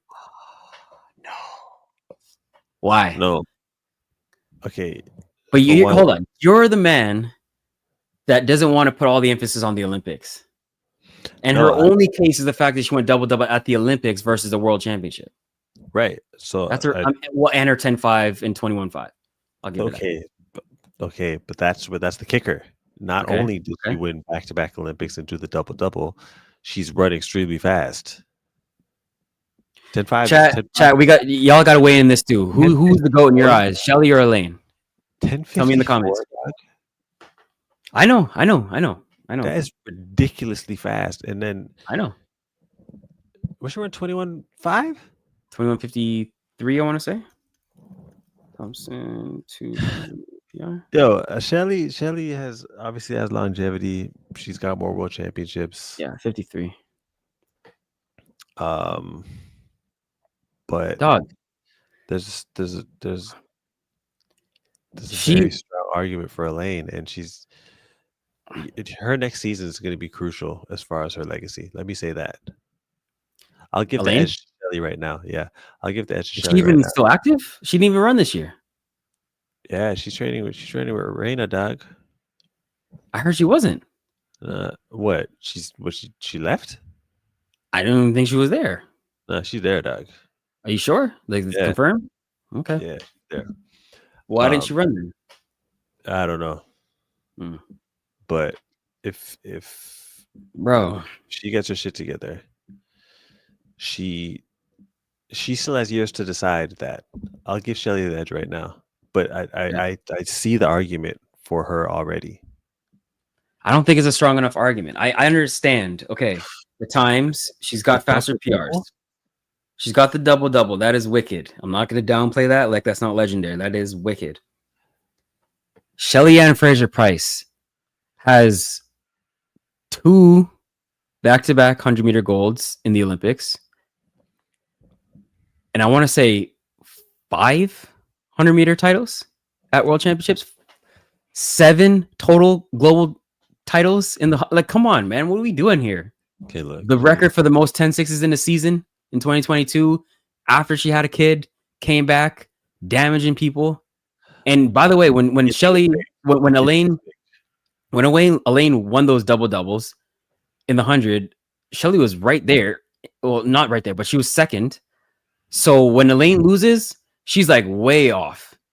When Shelly loses, she's still getting silver behind one of the greats ever. So like, I just don't see how it's an argument, bro. Like, longevity wise, her peak is high enough. She went 1060. She's won the triple. Elaine never did that at the World Champs. I don't even think she did it at the Olympics because I think they lost the relay. Yeah, but you already know how I feel about that, dog. Okay, fine. You discredit it. Elaine never did anything in the 60, did she? Okay, I'll give you that. Okay. Shelly has the 60. Shelly, yeah. But I mean, yo, Shelly, come on now. I think she's been doing this since the core of the argument has to be around the 100. The core. Yeah. Well. Yeah. Okay, now, I see you pulled your stats up, which is cool. But I was off the dome. I could pull her shit up. Don't do that. Okay, well, if you want to look up another stat, go to World Athletics and type in Shelly Ann Fraser-Price's name or Elaine and look at their head-up record in the 100. Okay. Tell me what you see. Hold on. Let me do this. Your screen. Okay, this is Elaine. 5-time Olympic champ, 1-time world champ, 1-time Olympic silver, 4-time Diamond League final winner. 4-time Diamond League. Damn. I didn't know that. Go up to statistics. Go up. Yeah. Statistics, and then it's right there. Oh. Yeah. Wait, hold on. Final only though. Okay, 7-4. Okay, Okay. look, why are you doing the 7-4 one, dog? They raced 13 times, dog. Okay, but why are we counting the rounds? What are you talking about? Those Look at this semi-final round, 1082 versus 1084. They're both probably jogging through the line. Why do we count that? Just do final only. Did she end But up? she still got the edge. Yeah, she's got the edge. Winning any of those finals where she lost the semi? Probably not. Was she what? Did she end up winning the finals that she lost to Elaine in the semi too? Let's see. Probably not. Okay, this is 2021. Okay, definitely not. Wait, trials? Where's the final? Oh, look, she got third. And look at that blowout, 1071. Who got third? She got third where? Elaine got third. Oh, yeah, that same year. She lost the semi. Yeah, Elaine won the semi and they got blown out in the final. Okay. All right. Yeah, so that's what I'm saying. Do final only, bro. I still disagree with that. Even with that, you still got it right. Say 7-4. I thought it was further. I thought there was more than that. Actually, I didn't know it was this close. But if I've beaten someone that many more times than they've beaten me in 100, I can never look at them as better than me. Why? Because I've beaten you more than you've beaten me. Okay. There's no way you're better, and everyone faster than you. Well, hold on. Look at the top 10s. Okay. 10-5. Yes, nice. But then she still got a whole bunch of 10. 10-5. Yes. No. It's wicked. It's wicked. Amazing, dog. It's amazing. Yes, it's amazing.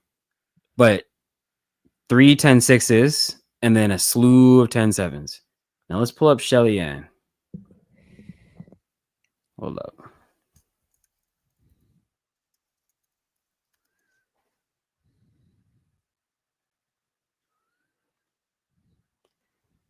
Five-time Diamond League winner, by the way. Just letting you know. 10-time world champion. Just letting you know. Oh my gosh, man. Just letting you know. Stats. I said she has the edge, but Elaine has a chance. Elaine has a much higher ceiling. Yeah, she had a higher PR, but her consistency and longevity is like killing her. Not even close. Look at this. Look at all these 10-6s, dog. Her average is way better.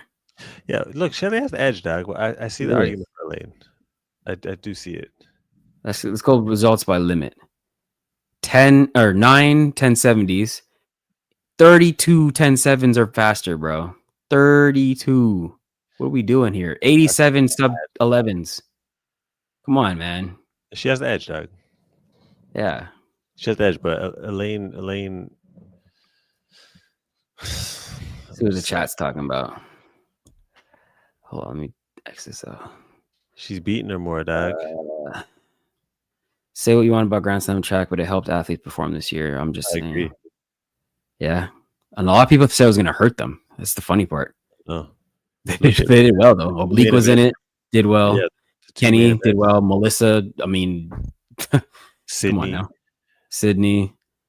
Femke's voice, Mickey Mouse voice is so cute. Chu Bolt was a phenom, but he also underperformed early in the outings. Yeah. She's a woman, so she's sweet. I can't imagine Gatlin ever saying that if he won. That's what I'm saying. But yeah, maybe. I mean, she's also like a sweet European girl, so she's trying to be humble. Yeah, but that's the complicated psyche of a high-achieving athlete. The balance between being grounded and playing up her win is needed. I agree. Did Blake say that when Bolt falls? Come on now. No. Exactly. Nope. It's not deep though. She's just being grounded. I don't think it bothers her that she didn't race. I think Johanna had a strong chance of beating Bolt that year, though. No. You think so? Yeah. 2011? Yeah. I think that's why Bolt started. Hell no. Hell no. I think that's 2012, yes. 2011? I think that's why he fell started, yeah. Okay. Bolt was younger, more experienced than Kashane. Kashane didn't even run Carifta. Do you think lane 9 affected Paulino's chance of winning? No, I think it helped her. That's what we said earlier. But Dilla, nice to Sydney in the early stages. She should have bullied her in the same way Noah did Ariane. Nah, hell no. Okay. It's Shelly and it's not even close. Thank you. It's close. Shelly versus Elaine, let's go. It's definitely close. Elaine doesn't have a single, not even one world title, man. How? There's way more world championships than Olympics, and you don't even have one, bro. Every time she doubled, she never came back and defended the next year. Like, you're that hot, and the next year you don't come back with it? Come on, man. She has injury issues. Well, that's part of it, bro. That's part of it. Look at, man. That wouldn't have worked against Sid. Sid is RoboCop. 2153. For me, it's Shelly because of longevity of her accolades. Yes. Shelly's accolades dwarf LA. No disrespect. Yeah. Come on, man. Shelly for sure. Shelly's the best 100. You are thinking like a LeBron fan. How? The whole longevity and. But no. This is golds, though. This is golds. Like LeBron, he has 4 titles, yes, but he has a lot of finals losses. So my argument with him is longevity and like I have to get in the weeds about, okay, he wasn't the favorite and who he had as a teammate and how impressive it was for bringing that type of squad to the finals. And I have to make harder arguments that way against Jordan because he's 6-0. This is like, she is Jordan in this scenario. Shelly's Jordan? Yes, in this scenario.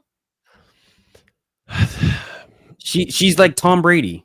Like, yes, she has a couple L's, but who has 700-meter titles? Who has that? Does Bolton even have that? As far as the feats, Elaine has done more impressive things with what she has actually done performance-wise. 100, 200, yeah, but it's not enough. It's not enough. It's just not. It's enough to make her number 2. Okay. How many Olympics has Shelly won? She's won 1. 2. 08 and 12. And no, 2008 and 2012. 2008 and 2012. Yeah. Yeah, that's Come on, man. No, that's impressive. She went back to back as well. She didn't get the double, but she went back to back. Nah, that's impressive. I'm just saying. Women's 100 meter go, it would be Shelly, but women's 1-2 double, it would be Elaine, somewhere like that. Fair, but as far as the 100 is concerned, Shelly. As far as the 200 is concerned, Sharika. Even without, you think so? Yeah, as far as 200 is concerned, Sharika. Even with Sharika, go to the 200 ever?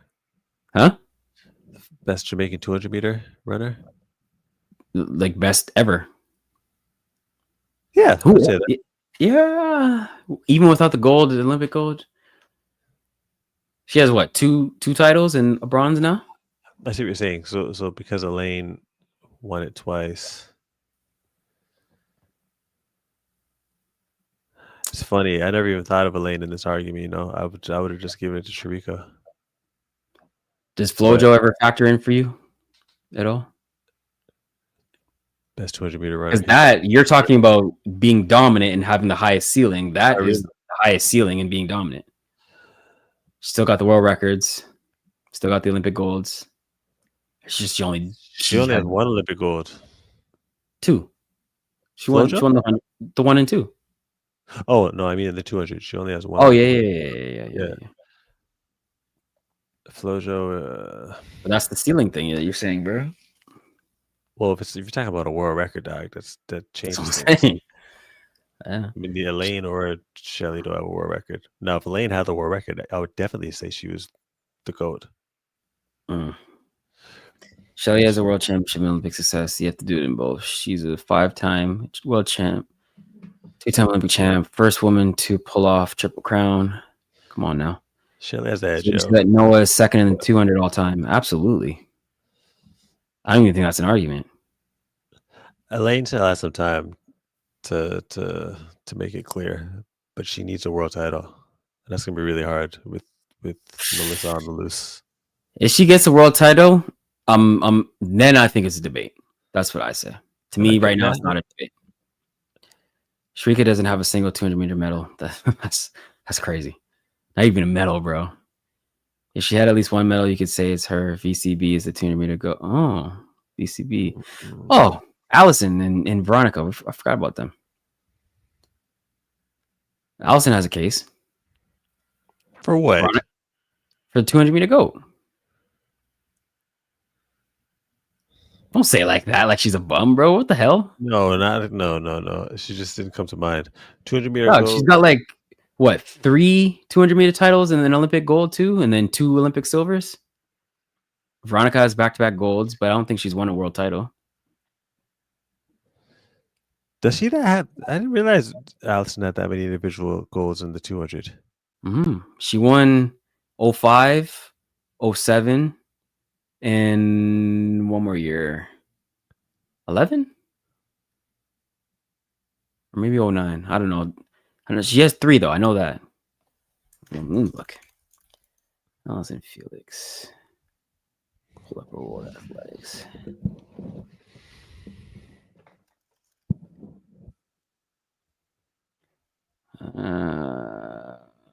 Okay. All right. 14. God damn. Okay. There's a lot of relay medals there though, but yeah, I know. Still. Honors. Okay. She won in 2012. Wait. Oh, that's Olympics. My bad. 2007, 2005, she won gold, and 2009. Yeah. She's got 3 300 titles. Yeah. She's got a bronze too. And then 3 yeah. 2 silvers, gold. Yeah, bro. Allison's nice, dog. She's like that. Yeah, there's not even for her. Yeah. Shelly is the best 100-meter ever. Lane is the only female runner to do the double. Lane leads head-to-head. Yes, that's big. Yeah, the head-to-head does help a little bit. I'll give her that. I still got MJ ahead of Noah on account. No. Wow. That's my next thing for legacy-wise was talking about Noah. Since we talked about Noah having a case before the championships of like improving his GOAT case, where do you have him? Where do you have Noah now after coming out of these championships? I think he's firmly cemented as the number 2 200-meter runner of all time.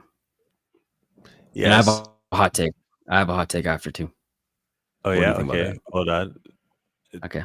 Number 2, yeah. In the 100, number 2 in the 200, yeah. In the 100, I don't think that he declined as much as people would say, as far as still ending up on the GOAT in the GOAT conversation of the 100 because he medaled. He still medaled. So I don't ding people as much as others do for losses, especially when you're losing to other greats. Mm-hmm. Like when Bolt lost in 2017, he lost to Gat and he lost to Christian. Mm-hmm. Christian went on to win the world title in 19. World record holder in the 60, a 976 guy. Gat, we know what Gat's done. Mm-hmm. So when he's losing in his last race, and he's clearly not the same Bolt he was, I don't look at that as a blemish. And so for Noah to lose to Kashane and Noah or Oblique, 977, 982. Both these guys are 97 guys. Both these guys have faster PRs than him in the 100. I mean, he started his season late because of injury or whatever. Like I still think he's on the course. Like it would have helped him more than it hurts him to be third. It would have helped him more to win gold than it hurts him to not win. If that makes sense. Mm. Like I think he would have got more ratings if he did win versus how much you bring him down for not winning. Right. I agree. Especially if he still medaled. Yeah. But yeah, my hot take, I think Kenny is top 5 200-meter runners of all time. Even without a title.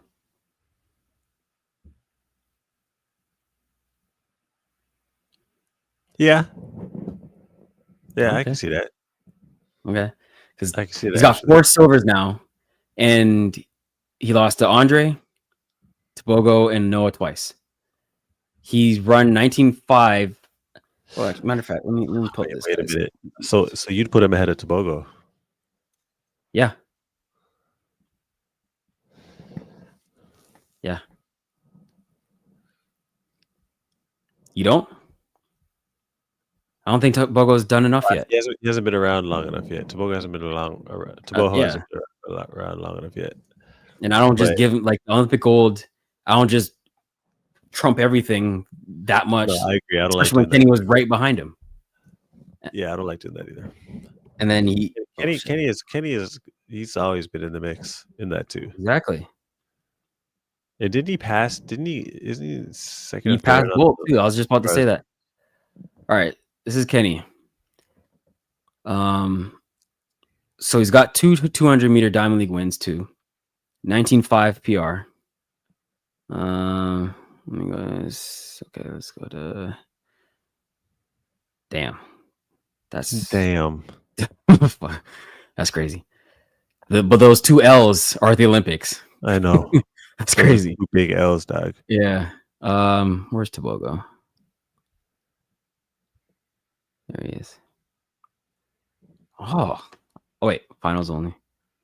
Oh shit, that didn't help him. It made it worse. I didn't know that. I didn't know that I honestly thought Kenny's was ahead. That's surprising to me. Yeah. Wow. So okay. So there would be. All right. Obviously Bolt. But look at his. Then where is it? So you'd put him ahead of Tyson? Yes. You put him ahead of Johan? Yes.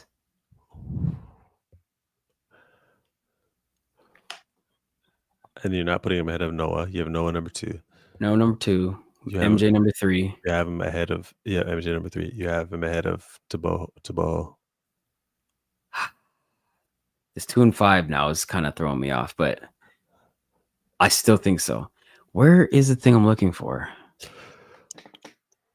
Okay, let's top 10. That's a serious take still. Now I think about it, man. Look at this. 3 19.5s. What, 4 19s? No, 5 19.6s. It's just like this guy's been dominant, man. 36 sub 20s, bro. No, that's a lot. No, I see the argument. Yeah. And 4 silvers, like I was saying earlier, like people will be like, ha, he's a silver surfer. You know, he always get. But I'm like, bro, you know how consistent you are? You have 4 in this span? Like this guy only missed out on a medal 1 time. 4 stuff was impressive. Titles they're really important, dog.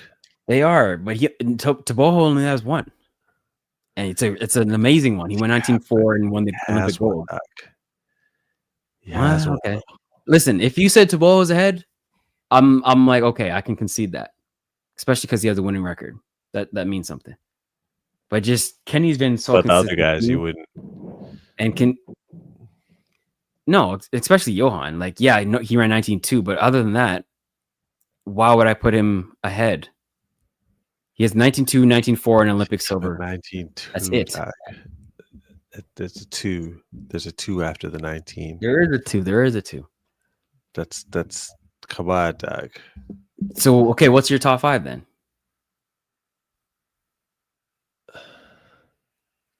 I don't know my order, but I know the top 3. I'd say pretty solidified.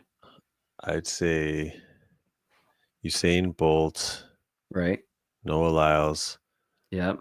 Michael Johnson, right? Ramel Guliev. Stop it. And Constantine Quinteros. Oh my god. He was nice. I'm not even gonna disrespect him like he wasn't. He ran 1972. But you know who's also in the argument?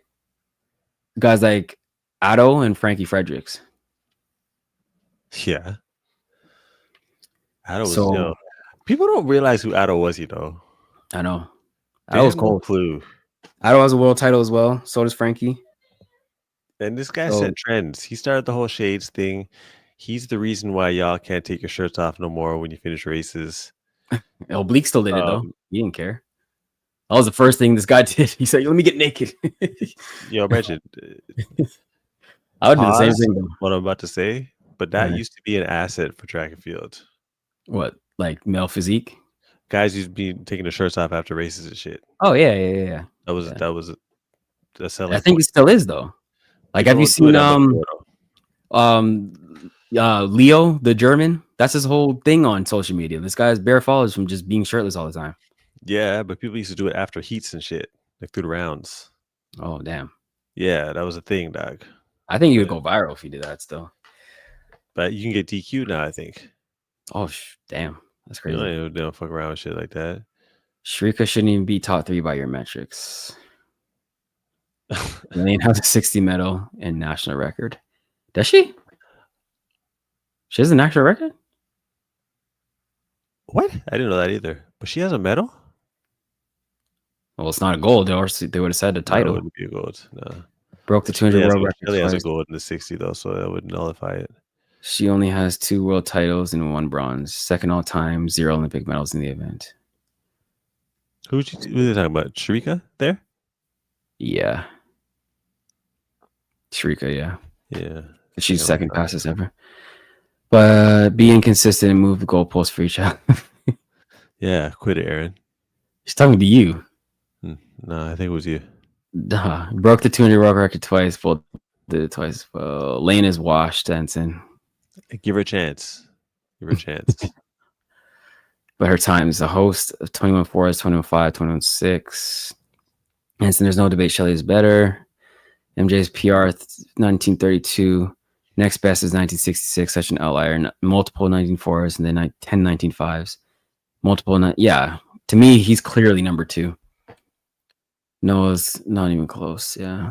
I'm open to the idea of number 2 and 4 world titles and consistency. Anson Felix has 1 Olympic gold and 2 and 3. Yep. Winning 22-1, 22-0, 21. Hey, the gold's a gold, bro.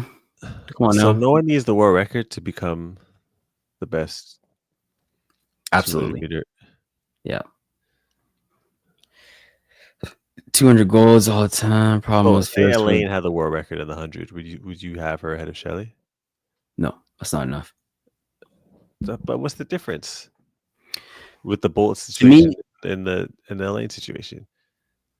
I don't think just the world record for Noah is enough either. For Noah, but he's run 19 way more than Bolt. Yes, it's actually not even close. Yeah. So if he had the world record on top of that, what would be? He'd need 1 more title, like world title, and an Olympic gold, and the world record. Then I think he's gonna get one of those, Doug. Huh? I think he's gonna get one of those. If he gets Olympic gold in the 2, 1 more title, like let's say he wins Beijing and wins LA. And no world record. No world record. I think he still has an argument. I think he'll lose the argument, but I think it's a discussion. Like if Bro, he gets the world record, but right now if he gets the world record, I think there's no argument for Bolt. If he gets just the world record, no more titles. Yeah, if he got the world record now and got no more titles after that, he's so if he breaks it in 2026, he's the GOAT. He's the best 200-meter runner ever. Yes. Wow, 100%. If he gets that world record, you just gave me the whole argument about Elaine being in discussion because she went double. You realize Bolt did triple, right? Triple. No, I understand that. My only issue with her and Shelly is that she has run clearly faster. So if Noah runs faster than Bolt, okay, with the amount of times he's run 19 and a bunch of world titles he has, shit like that, yeah, dog, he's gone clear, dog. Wow, because the world record, yo, that's a dirty world record. Yeah, but what about all the titles though? Shit, he's got. This guy was damaging people. Like Noah wins, but people are still close. Aside from Eugene, people are still in the vicinity. Bolt was like 19, 22, 23, now 25. He hasn't got Olympics yet. No, he's got 2 bronzes. But yeah, man, nah, the world record would do it. Chat, what Hold y'all on. think? Yeah. 2009, 2011, 13, 15. So he has 4. Yeah, he matched them. They both have 4 world championship titles. Mhm. And then both has 3 Olympic titles in the 2. I don't think the world record's enough, bro. He needs more titles. Oh my gosh. He needs more, dog. It's the same with Shelly. It's actually the exact same. It's with not Olympic. because Shelly has more titles, but she doesn't have the faster time. I'm saying if Noah had the world record, dog. Yeah, but if he got the world record, then he'd be like Elaine, being faster. No, if Shelly had the world record, that would be the same as what you're saying, and then it would be clear for Shelly. But she's Okay. actually slower. So okay, yeah. now if Noah, Brendan, isn't it? How many 19s is it? Who, Noah? Yeah, I don't know. If Kenny had 38, this guy's probably got like 40 something. no, I think he's got 70 something. No, whoa. No.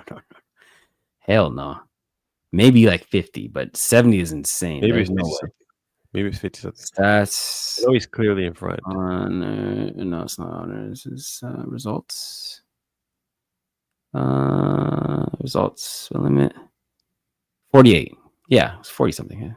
48. Okay. 48. Yeah, I think Bolt has like 30.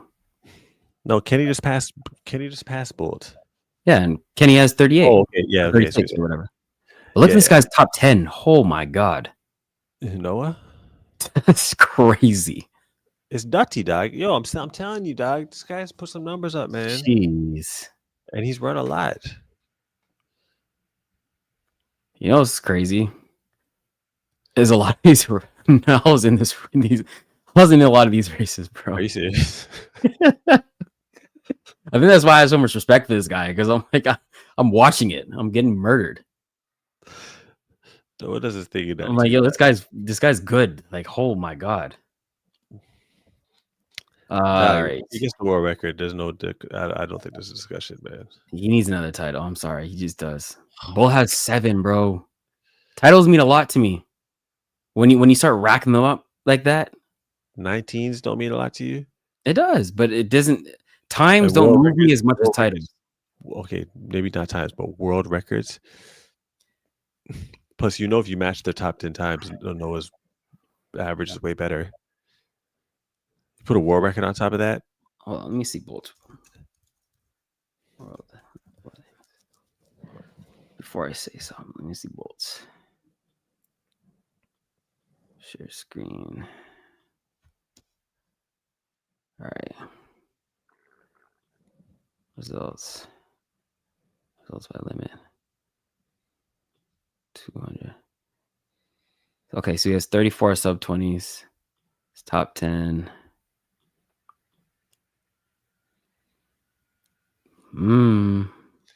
It's pretty close. What? His top is more top heavy. Noah's last one was a 19.5, I think 53. Yeah. So he's got a better average, but his is top heavy though. Like these right here, his top 5 is murdering Noah's. Yeah, he needs another title, dog. Oh my gosh. Okay, Noah has gone above Mo Green now. If this guy runs 19:15, he needs another title, bro. Oh my gosh. It'll be a discussion. He needs another. Noah's gone above Mo Green now. In my opinion, of the greatest spinners of all time. He has Noah's number 4 all time. What do you? I don't think I could put him above Mo yet. In 100? It sounds like he's doing overall. I don't know. I guess that's a discussion too, because yeah, it's a discussion. I think Bolt, Noah, MJ, Frankie, Kenny. I like that, and I think that would be my top 5 200-meter runners. in that exact order. There's an argument to be made for Otto and maybe Taboho, but I think that would be my top 5. Where do you put Johan Blake? He'd be top 10, but like he just doesn't have the depth. It's not enough. In this era, Noah, Andre. What about Andre?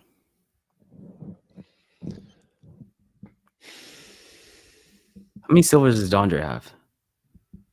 Got the Olympic silver in 16. 19 he got silver. 1 gold in 21. I think that's it. Yeah. Oh, yeah, that's it. That's it. Yeah, it's not, no, you can't crack top 5. Not top He'd be 5. top 10 though. He'd be top 10. Yeah, he'd be top 10. Yeah. Like I might put there's an argument that he's ahead of Johan. I don't know. Yo, this guy's not rating Johan, yo. No, bro, when I was younger, Johan was my favorite sprinter of all time. Then act like it. I'm objective, bro. No, I'm just saying. No, I see what you're saying, but I'm just saying 19.2 is just. I just wish he ran more in the champs. Like did he only run 2012 the 200? I don't think he's ever run the 2 after that because he got hurt. He just came back as a 100 guy. Like I know he ran at the champs, he just didn't make it. I remember in 17 he didn't make it. And I think there was one other one where he ran it and he didn't make it. Maybe Tokyo. I don't know. Johan with 1 silver in 1926 can't be in the top 5. It's not about PPRs. Yeah, exactly. It's just not enough. It's a shame. If he didn't get hurt, he probably could have been. But like even Tyson's ahead of him. Tyson has a world title. No, he's not above Boho. 0 titles. He is core. I don't know what core means. He can't be top 5 with 0 titles. Not having a title and being top 5. It does hurt. It hurts. It hurts. It hurts. It does hurt. Noah's not above Carl Lewis. Ooh, in the 2? He's definitely above Carl. He's definitely above I never said he was Carl. above Carl. Goes Bolt, MJ, Carl, Gatlin, Noah, Green. Is Carl that nice in the 2? He did win the Olympics, didn't he? Huh? In 80 Olympics in LA. 84, yeah. Yeah, 84. I might be sleeping on Carl. He lost in 88. I don't know if he ran it in 92. I might be sleeping on Carl. I'm gonna have to rethink that top 5. I just wanted to have a hot take, so I kind of I gotta look at the stats and stuff. But Kenny is extremely consistent. I think I should hold some weight. Exactly. No titles and can't be top 5. Y'all all heads and you forgetting about Frankie Frederick. No, I said Frankie's in there. Top 5? Yeah. He's the top 10. Top 5. Frankie, you have Frankie for top 5, dog. For the 2, yeah. I said what Buddy said. This one right here. This would be my same top 5. That's what I was saying. Oh, you did say that. You're right. Yeah. Titles, trumpet, times, or Safa would be number 1. Well, he wouldn't be number 1, but I see. He'd be up there. Put some respect. Mine too. When you say Kenny, yo. But the thing is, Kenny has medals. A lot of. Yeah, medals. now I'm thinking. I don't know if I could have him in the top 5 with no title. He's top 10. But I don't know if I don't know. Damn it! This is ridiculous. Go back to that comment. No need to be. No, the next one. This. No one need to win 27. 1899. Come on, man. You know what though? I don't think so personally for me, but public perception wise, I think he's onto something. It's the same thing with Jordan. Like LeBron has to win like 8 championships to be publicly unanimously given the respect of being better than Jordan, because they're so great that you just have to do something like otherworldly. That's like impossible for some people, or also be like, no, he'll never be better than my GOAT. So I think public perception wise, he's probably right.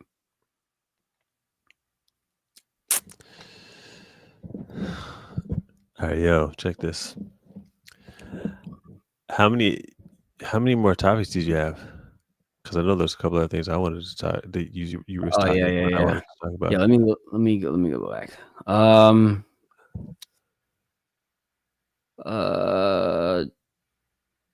Let me see. I'm gonna try and skip some. Oh, I definitely want to go back to MJW. Does she have a shot at being the face of the sport? Yeah. And her versus Sha'Carri that we were talking about earlier.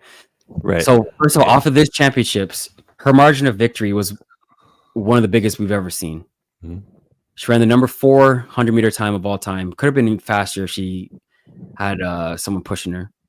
Number 9 all time in the 200. She's not even a 200 girl for real.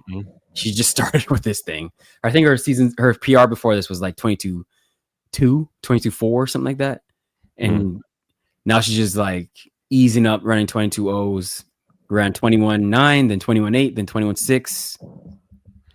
Like, and she's 24, bro.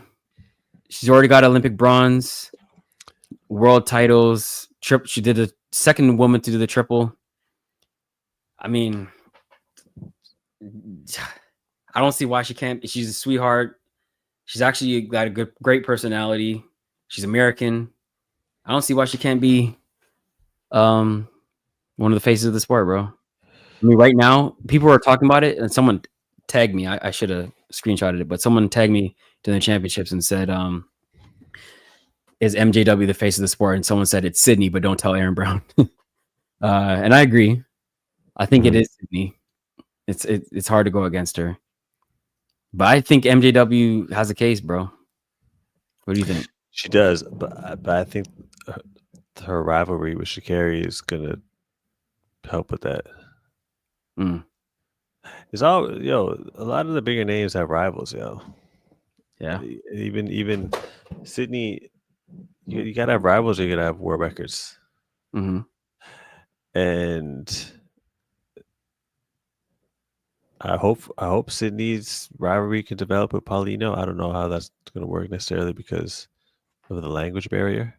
It shouldn't matter, but I think it's a factor because to be adversarial, you have to have exchanges. And you can still have exchanges. It's just different. But as far as Melissa and Sha'Carri, they're both American. They're training partners. They're opposites as far as personality. They Melissa was basically subordinate to her until she joined the same training group and got under the same tutelage, and it ended up superseding what Sha'Carri had done before. Yeah. And Sha'Carri is a huge talent that if she's able to get certain things in her life under control, you don't know what she's gonna do. And the Olympics are approaching in their home country. In LA, bro. It doesn't get any better than that. This is the biggest rivalry in the sport. In LA, dog. So with that, and 100 meters. She's getting her name out there now, being on different platforms and stuff. Melissa, her profile will build a lot faster with her rivalry with Sha'Carri. Yeah, but her platform's gonna still be dwarfed by Sha'Carri because Sha'Carri caught lightning in a bottle. Like, she had her weed thing in 2021 on the back of her running 10.6 in the semi, wind-aided, but still like pointing at the clock, screaming at the camera. Yeah. Like it wasn't just the fact that she was winning, it was the way she won. People caught onto that and really lashed onto that. Then she had her story with her grandmother and all that stuff. The weed story, people sympathize with her, like, how are you gonna ban her over weed? So like her popularity transcended just track. And I don't know if Melissa will ever get to that level of popularity, even if she went on to do the same thing she just did at these championships in LA. Like, because like she might hit it like 1 million, but like she carries that like 4.5 or something like crazy like that. She is. Yeah. So and like, but if we're just strictly talking track, like not just profile, obviously Melissa has a chance. Like clearly she showed, I mean, she's faster than her now. It just is what it is. She's ran more 10.6s. Her PRs are faster in both. I mean, Sha'Carri never did the triple. She's never won a 200 title. Melissa went undefeated. It was one of the greatest seasons we've ever seen, bro. Yeah. It's like reminiscent of Shelly Ann's 2022 season when she was running 10-6 up the wazoo. It was way more dominant than Sha'Carri. It's just Sha'Carri is more flashy with it. So now we're going to really see what Sha'Carri's made of, because her talent won't win her races on its own now, because Melissa is too strong. If she carries over the form that she had this year, and I have no reason to believe she won't, Sha'Carri can't just roll up and win USA titles like she's been doing. She was Debo before. She was winning just on reputation. People were low-key afraid of her, like her top end. Melissa's not afraid of her. No. She loves beating her. Yeah. So yeah, I can imagine. This is gonna be interesting. I want to see how Sha'Carri responds. Because I think in her mind, she thought if she just locked in, she would figure it all out and snatch it back. I don't think she expected Melissa to be this dominant. She was like, it wasn't close. Anytime they lined up, it was like body bag. Like, so either she's gonna be like, all right, I really gotta lock in, and she's gonna elevate and really maximize her talent, or she's gonna have kind of like she's gonna have a bit of a bruised ego. I don't know. I think it's gonna be the former. I think she's gonna like really lock in. I think this is gonna say a lot about her, dog. Yeah. No, Melissa has a chance to get in the quad, dog. She left Worlds with 3 medals, and she could win World Indoors if she wants to. If Dennis wants to allow her to make history. It's not happening, bro. She just pulled out of ATHLOS. That's different. ATHLOS is different because that's not. I know, but it tells me that Dennis is influencing it, because I think Melissa would just showed up just to get the bag, just to pad her stats. Well, I think she doesn't even have to run fast. In 2026, it's the perfect year to allow some athletes to run indoors, especially if it's to make history. I can't think of anybody else who had the quad.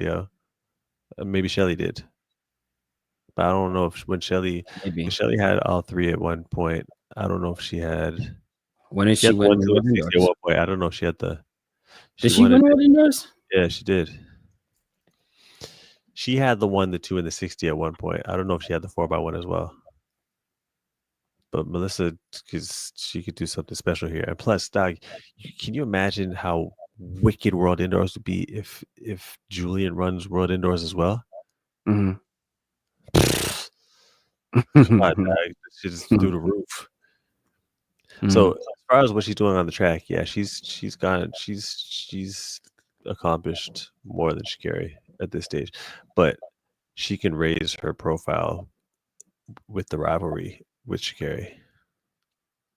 I think so, yeah. That could definitely build her name up, being the protagonist or antagonist. Right. Yeah, you know what I mean. Yeah.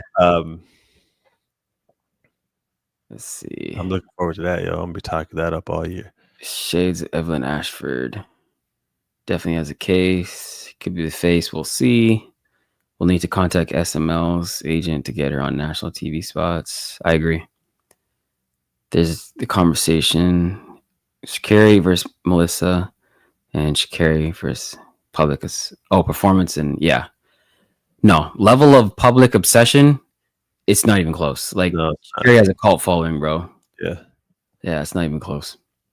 But performance-wise, that's gonna be exciting to watch. Yeah. I had something else. Do you think that the world record is inevitable in the 400 meters for Sydney now? Yeah. And do you think she's the greatest female athlete of all time? Yeah, I do. I do too. Yeah, obviously now you gotta listen to me more, man. I see these things. Yo, if she runs the 2 next year, man, dog. I just don't know. Okay, let's see. I saw this stat. Andre me. That's the dude right there. Track chat and stats. That's the guy I was talking about. Oh, okay. Yeah, Yeah. I saw this on Twitter. So the only 3 in history that he's aware of, and his name is Track Chat and Stats. So I'm gonna kind of lean towards his knowledge. Who have completed the 4x1 relay collection, gold, silver, bronze in both the Worlds and the Olympics. And then he also threw in my additional bronze. Respect. Look at these averages. The top 10. 37-72. Us 3 together. You throw Jerome in, 78. Donovan was only 38-17. For me, this current team is superior based on medal haul consistency and the differential times they've achieved over the years. I'm definitely rooting for them to go 37-35 or faster, so they'll be ranked 3rd in team history. I believe they deserve that. That 37-55 was arguably their best performance, factoring conditions. I agree. Thoughts?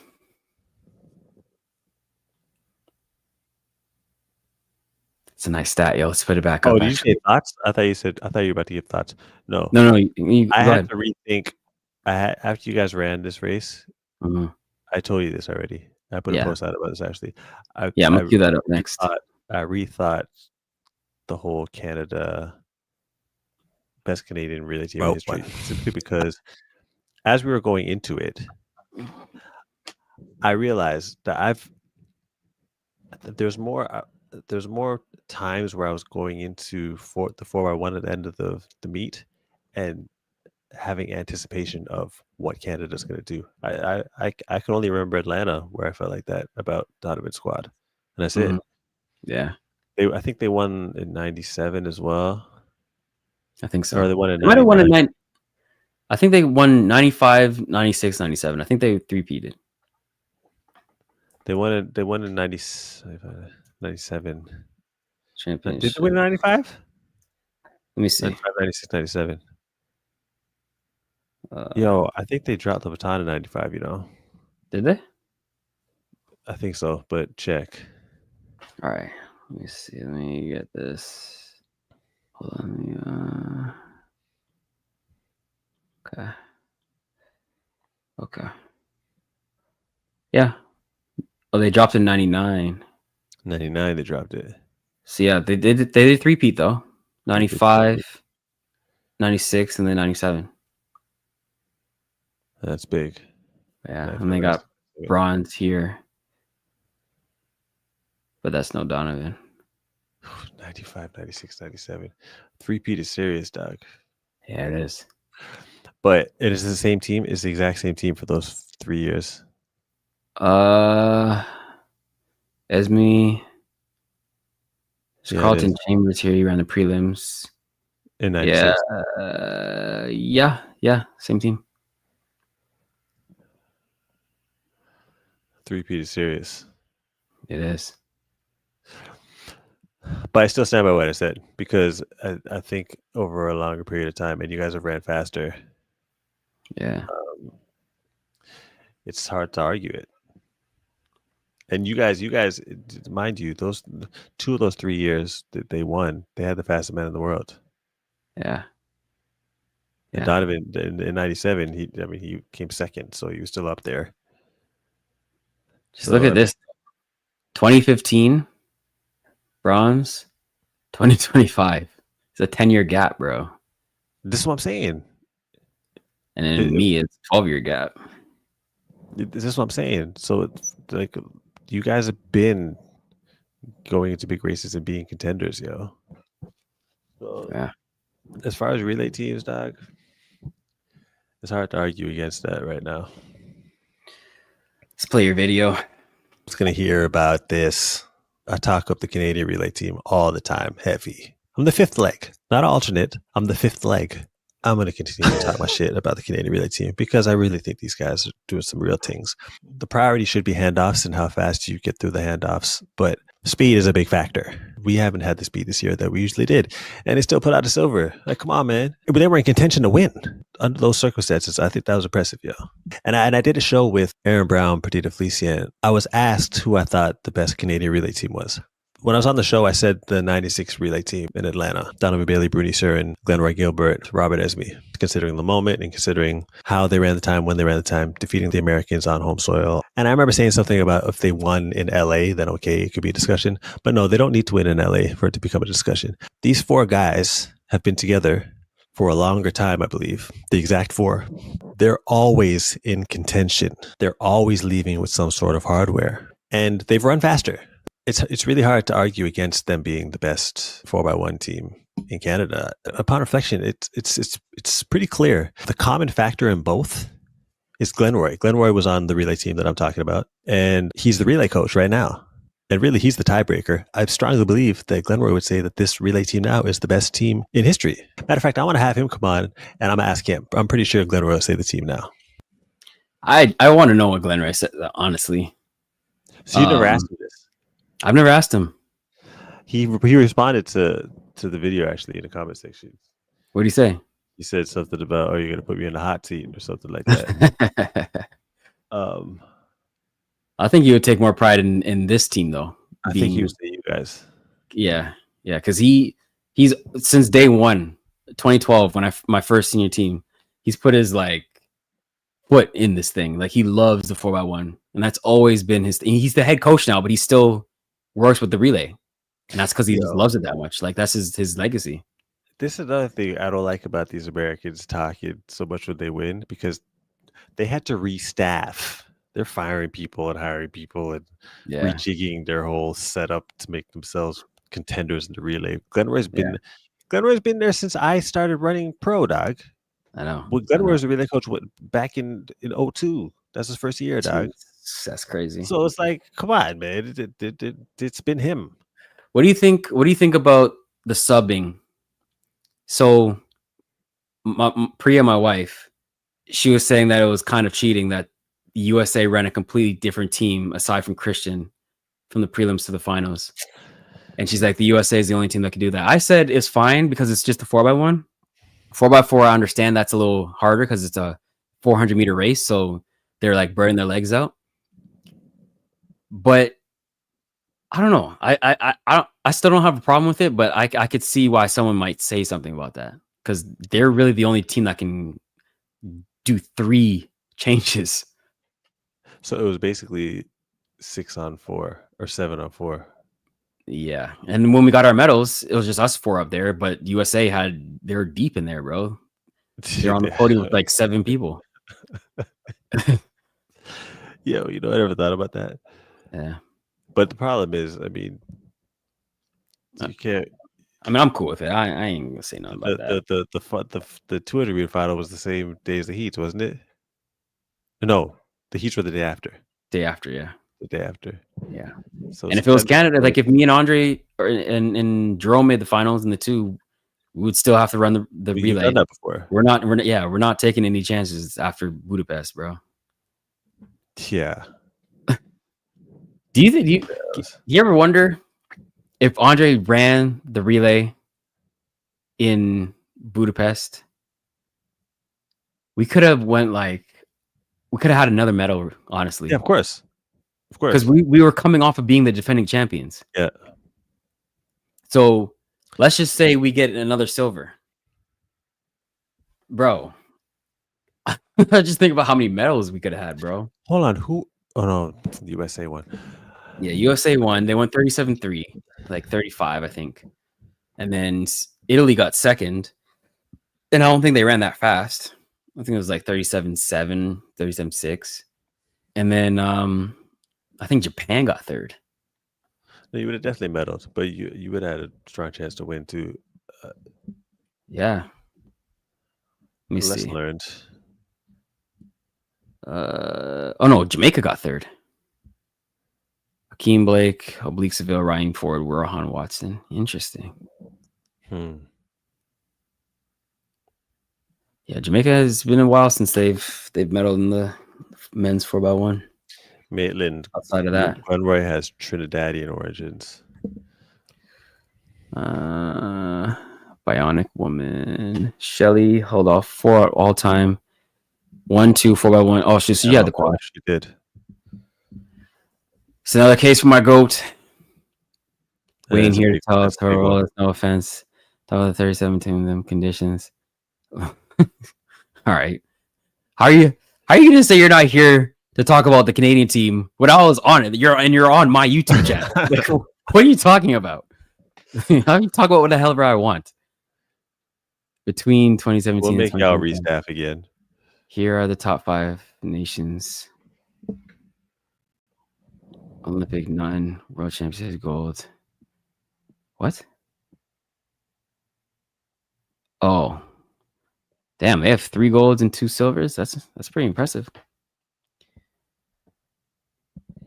We have gold and silver, gold and last silver. 20 years, the U.S. has won 10 golds, I think, Jeez. in worlds. But it's the Olympics where they have their issues, Doug. Yeah, we got gold, silver, gold, silver. I don't know. Ours looks better. Not gonna lie to you. You got 4. E4 got Canadian chemistry consistently. They were Jamaican oranges. All right. This is the last. I already switched at the bottom, but So your favorite topic, ATHLOS, since in case you guys didn't know, track and field season isn't over yet. We still got the ATHLOS meet coming up. No, Anson's excited about that. These are some of the names. So we got all these women: Alacia, Lexus, Amber, Amy. Whoa! Why you Amy actually Carrie's name on there? I don't know why that's there. That shouldn't be there. But ATHLOS put it out there. Maybe Why she's you got going to. Melissa's name on there? This is old. This is before she pulled out. This is super old. Yeah. So take out. I'm pretty sure Shikari's not running. I know Melissa's not running. But Shikari and Melissa. But I know Melissa's still going there. So maybe they put it out because she's gonna be in attendance. But you got Tara Davis. Daryl. Gabby ain't gonna be in attendance no more. I guess not. I don't see her name. Or maybe it's just all the people that were at World Championships Tokyo, 2025 World Championships Tokyo. That's probably why. Yeah. Anyways, Brittany Brown. So that's who's gonna be in attendance. There's some big names there still. Yeah, could still be decent. And you got Sierra performing. Melissa, she said, basically, to sum it up, she's not going anymore. Made a decision, but she's still going to be in attendance to say what's up to the fans. Shout out to Melissa for doing that. She can go on vacation. She had a hell of a year. She doesn't need to go there, but she's still pulling up. I hope they're still paying her for her time. But what I wanted to bring up for this was these comments that I saw from your man, Alexis Ohanian. So I don't know if you saw this, but he said, is ATHLOS not supposed to be earlier next season instead of after World Championships? No, it's always after the Diamond League season ends. The team-based league next year will be as well. We've got a great relationship with World Athletics, and the athletes are thrilled to keep competing for prize money, spotlight, energy. Great work, anything for the boys. You can uplift and celebrate women without ignoring men. Track and field is a sport where the men and women are equally disadvantaged financially. Extending ATHLOS to the men's events would be a great thing for the sport. Instantly thought of you when I read that. And then he said, in due time, it was most important to build this league to be sustainable, and the women of track and field punch way above the men in terms of followers and brand dollars. What do you think about that?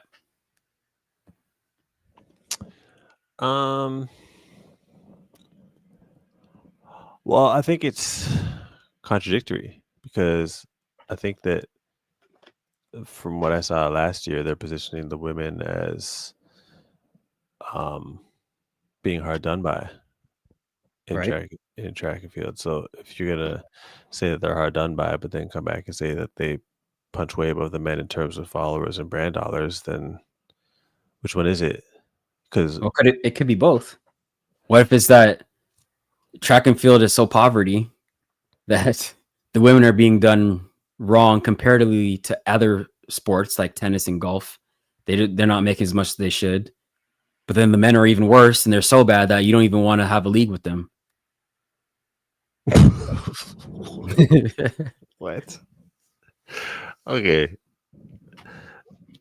Now I think that would be taking it far. Okay. Because obviously, come on, Doug. We know the men We I mean, don't. there's definitely male sport. stars. We're not going to act like it's just all women. Yeah, there's we're definitely not male gonna do stars. that. I'll say this year the biggest races at the World Championships were women's races. I'll give them that. And I think that there's seasons of variation where the certain races, the women's side will be hotter. But I'm going to have a difficult time respecting what ATHLOS has going on over there as long as they position these women as victims, as in respect to the actual sport. Within the actual sport, these women's been stars. ATHLOS isn't making track and field women stars. They've been stars. They're not raising the profile of the women for the sake of the sport. Within the sport, they already are that. The one way I'll respect what ATHLOS is doing is if they clearly state that the women in track and field are the standard of what women should be in sports. Every woman's sport should aspire to have the type of distinction that the women in track and field have. That's how they'd have to position it. They'd have to make it clear that the women aren't being hard done by on this side of the sports world. We've never had an issue with them being victims.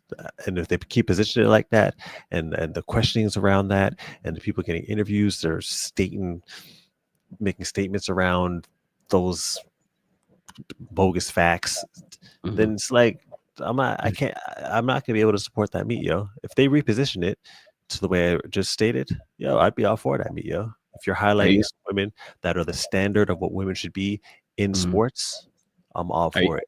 Are you gonna watch? Yeah. Okay.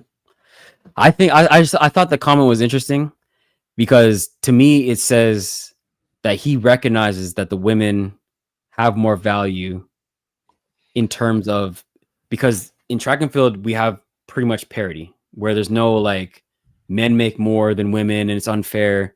Like if you're a star in the sport, you pretty much get recognized, right? Like I wouldn't think a Sydney would make less than a Noah just because she's a woman.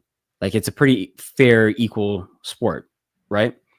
And to me, I think he's recognizing in this comment that the women, because the women sport movement is in vogue, that they punch above the men right now.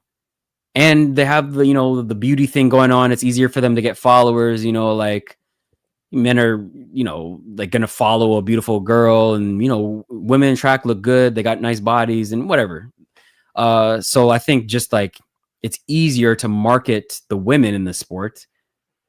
And like we were talking about earlier with Noah, like there's very few characters like Noah who can get people to care outside of the track world.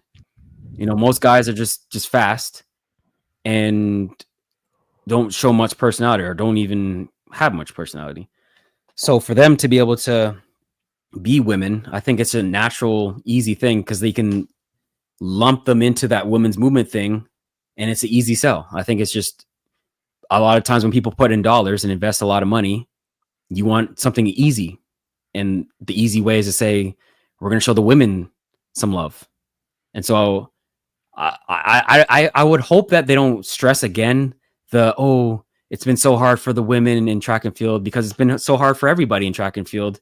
It's just that only the women are at this meet. So they're the only ones that get to say it. So it makes it look like, the sport is, disenfranchising the women, when in reality it's disenfranchising everybody. Like everybody gets it. But we do have stars in the sport, and I hope that they highlight that. Like now they have Tara going, and I hope they really make it go for the glamorized kind of aspect of the sport. Highlight our stars, because you're clearly saying here that the women punch above the men in terms of followers and brand dollars. Well, highlight that in the broadcast. I want to see that. And I also thought what was interesting too is the fact they said in due time, where he's going to bring something for the men. So I think the fact that he's saying that he has a plan to build a base of ATHLOS with just the highest, the biggest stars, which he says is the women. I'm fine with that. But if he's planning to build it out to include the men eventually, to me, I want to support it more now, because now he's. Go ahead. Oh, no, okay, good. No, it just seemed like now he, like, if it's successful and he can do it with just the women, what would be his incentive to expand it to the men? You know what I'm saying? Like he could just keep it women, keep doing the women thing, the empowerment thing, and ride that out. But if he's extending to include the men, I think now he's trying to get into the realm of including men to help up the overall ecosystem of the sport, which I think I'm a fan of. Right. Well, I think that if they come around to doing some stuff for the men, cool. I'd be lying if I didn't think that it was because of public pressure or how it's coming across, or people, the realization that the women aren't the victims within track and field. But look, I think at the end of the day, people want to see actual sports and they want to Right. enjoy sports. So aside from getting away from that victim stuff, I think they need to actually convey it as a sport, as opposed to, they really put a lot of emphasis on the women's movement in the last one. I want to enjoy sports. As a man, I think I speak on behalf of a lot of men. We want to see some sports, yo. Like, what are these chicks doing? Like, what is happening? Who are the rivals, or what's the sport aspect of shit? Mm-hmm. You know what I'm saying? That's how I'm gonna take it serious as a sport.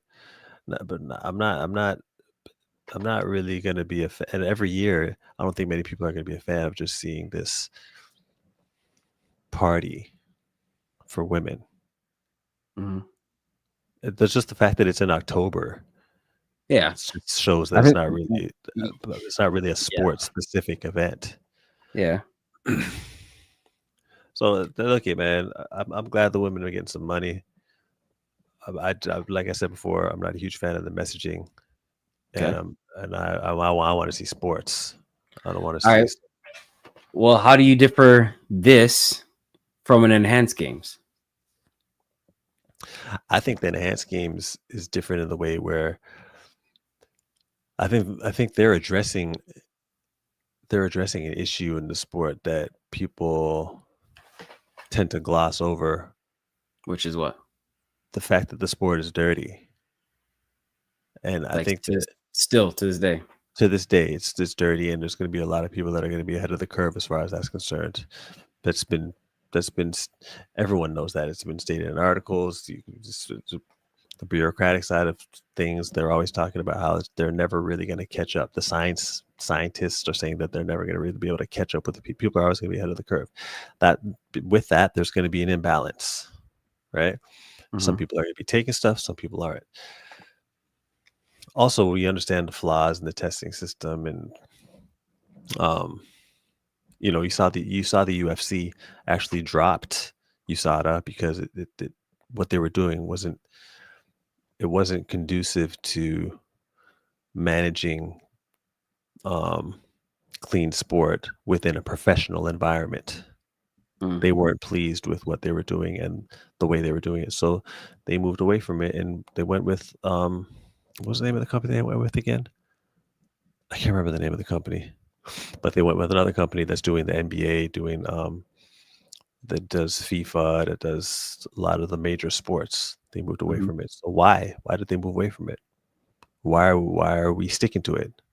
I think that I'm not saying we have to get rid of them. I'm just saying that there has to be some adaptation to be able to have the athletes being treated as professionals and not as some people you're just trying to catch by any means. And almost, dog, the UFC, I saw the press conference on why UFC was switching, and they're talking about how on fight days you got testers showing up to take blood. Oh, that's nuts. It's like, they're not thinking as far as the sport progressing. It's more just, we got to catch people, catch. Even if it's not positive tests, we need missed tests, and there needs to be a balance as far as how many times people are getting tested. I don't think the best people should be getting tested way more than the not so good people. I think there should be somewhere look. There's a lot of issues as far as the testing is concerned. So as far as what enhanced games is addressing, I think that they're instead of ignoring science and the benefits that people can get from enhancements. They're allowing people to make decisions as adults. And while that can be tricky, they're monitoring them. I don't think when people cheat now, they're even being monitored. I think it's just free for all. Like they're just trying a thing, or they hear this is okay to do. And it's kind of word of mouth. You know what it reminds me of? You know how in like the West Coast in, I think it's like BC and Oregon, maybe Washington, I'm not sure. I know for sure Oregon in BC, they decriminalized drug use, like hard drugs, and just let people take whatever they want.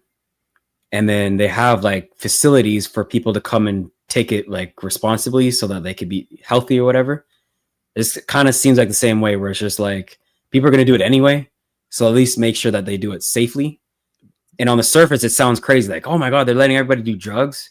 But when you think about it, it's like, well, if you have kids, would you rather your kids be having sex without you knowing?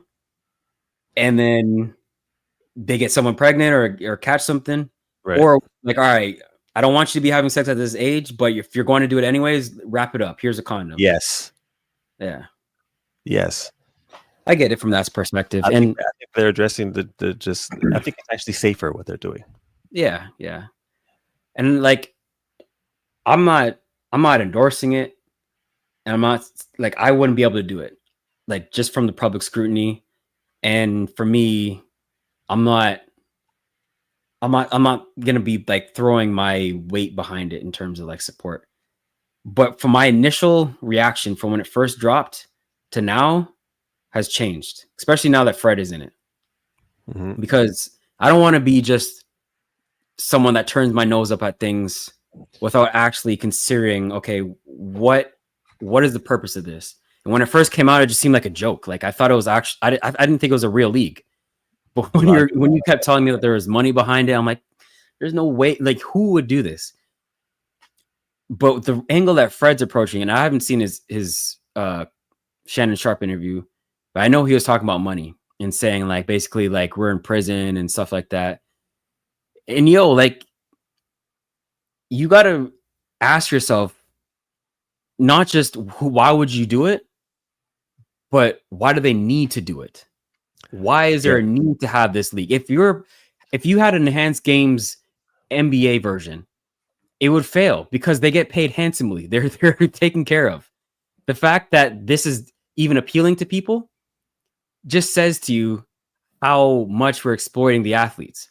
And I think Fred coming in with that approach made me sit and think like, okay, I understand it better where he's coming from and where you've been saying, okay, this makes sense. Because the sport, hey, I mean, you're coming out from the dirty side. I didn't even think about that. The fact that it is dirty, so you might as well just come out and do it safely. I try not to think about that, obviously, because I'm still in the sport and I got to compete. That are trying to be clean, dog. They try not to put it back in their mind. Yeah, like if I'm out here thinking, oh, everyone's dirty, then you just start making excuses like, oh, I don't have to try hard because I have no chance. So I can't allow myself to think that way yet. But in terms of the pay structure, that hits home a lot, especially the fact that we just saw like Grand Slam try and change it for the better, and how people are so quick to turn on them and throw them in the mud. It's like, yo, they're trying to change the sport for the better. Do you not realize how like our sport is dying, right? Like we already have a problem with people competing a lot. Like we were talking about Sydney earlier, when her competing and what Paulino said and stuff like that. If you brought the money, Sydney's going to be out there, bro. She wants to compete. She just wants it to be worth it. She doesn't want to go on a 10-hour flight to run for peanuts. Like this is the greatest female athlete we've ever seen, at least in the conversation. You got to come with respect with that. And Grand Slam try to put respect on the athletes and pay them what they deserve. ATHLOS is trying to pay them what they deserve. And so this enhanced games thing, while I'm saying I'm not like throwing my support behind it, but I understand, because if the money was right and there was nothing wrong with the status of the sport, we would laugh this thing off and be like, no one's gonna go there because we're good, yo. Right, you're straight. Yeah, but obviously you're not right now. A lot of the athletes right now are struggling, and this is a clip I'm gonna put out later. But I asked Fred if he's if since he made the announcement, if athletes have been contacting him. He said loads of athletes have been contacting me. I bet. He's like finalists, medalists. Yeah, are contacting me trying to figure out. If they put the numbers out, it's going to attract a lot more people. I'm just going to say that. If they put out the numbers and people find out Fred's getting, let's say, I don't know, 750K, a lot of people are going to be like, yo. 750K. Huh? Doc, look at, I heard some numbers, Doc. I ain't going to say shit, but. Yeah, I mean, if it's in the millions, forget about it. People are going to go. Doc, if they put the numbers out. Yeah. People need to really start thinking about what they're going to do, because we were talking about legacy a little while ago. Yeah. Think of the best sprinters in history. Yeah. When they were done, what legacy did they really have? Because the track and field is like a circus train, dog. Once you jump off, someone else is going to jump on, and you're pretty much forgotten, yo. So there ain't no track and field Hall of Fame. There's no real exit strategy that there's in place. Bro, there's barely even like an acknowledgement. No, like I don't even remember when Tyson and Asafa stopped running. It's just like they just disappeared. They just weren't on the circuit anymore. Exactly. And then these men were on top of the world in one of the most amazing human feats, being fast. Yeah. And let alone other sports, but I'm just talking about sprinters right now. And then after that, what? You're just going to throw them into a 9-to-5? I'm not knocking a 9-to-5, but I'm just saying it's not a simple thing to just dash them into a world like that. All they know is running. This is what they were on top of the world, and they should have something to show for it when they're done, dog. Come on. Yeah. To have something to show for it isn't too much to ask. At least have a base to be able to maneuver into another phase of their life. It's not opportunities, bro. Like you retire in NFL, like you're a legendary quarterback, you immediately go into broadcasting. Like it's like a smooth transition. Like where are our guys? Like I know Gat's doing his podcast now, and Safa's got his podcast, but like so many of our other stars, like what are they up to, bro? It's just I just hate to see it. Yeah, dog. They like you gotta have something to show after putting all this time in, dog. You have to. The aim, I believe, are to learn things from it, such as how to extend the longevity of human vitality and also develop and sell a line of supplements. We're not learning from secret drug use. Exactly. Yo, do you realize how many things are banned that actually promote health in your body, promote recovery, promote but what track and field athletes do it's not normal for the body to be doing constantly, dog. So there's damage that's done that can be healed quicker, faster. Yeah. And that's not what's being looked at. All it's being looked at is, oh, you're roiding up and people die from steroids and blah, blah. You know, I seen a stat the other day that was talking about what substances kill people. What is it? And there was a ranking system. All I know is steroid use was like in the lower 10th percentile or something like that.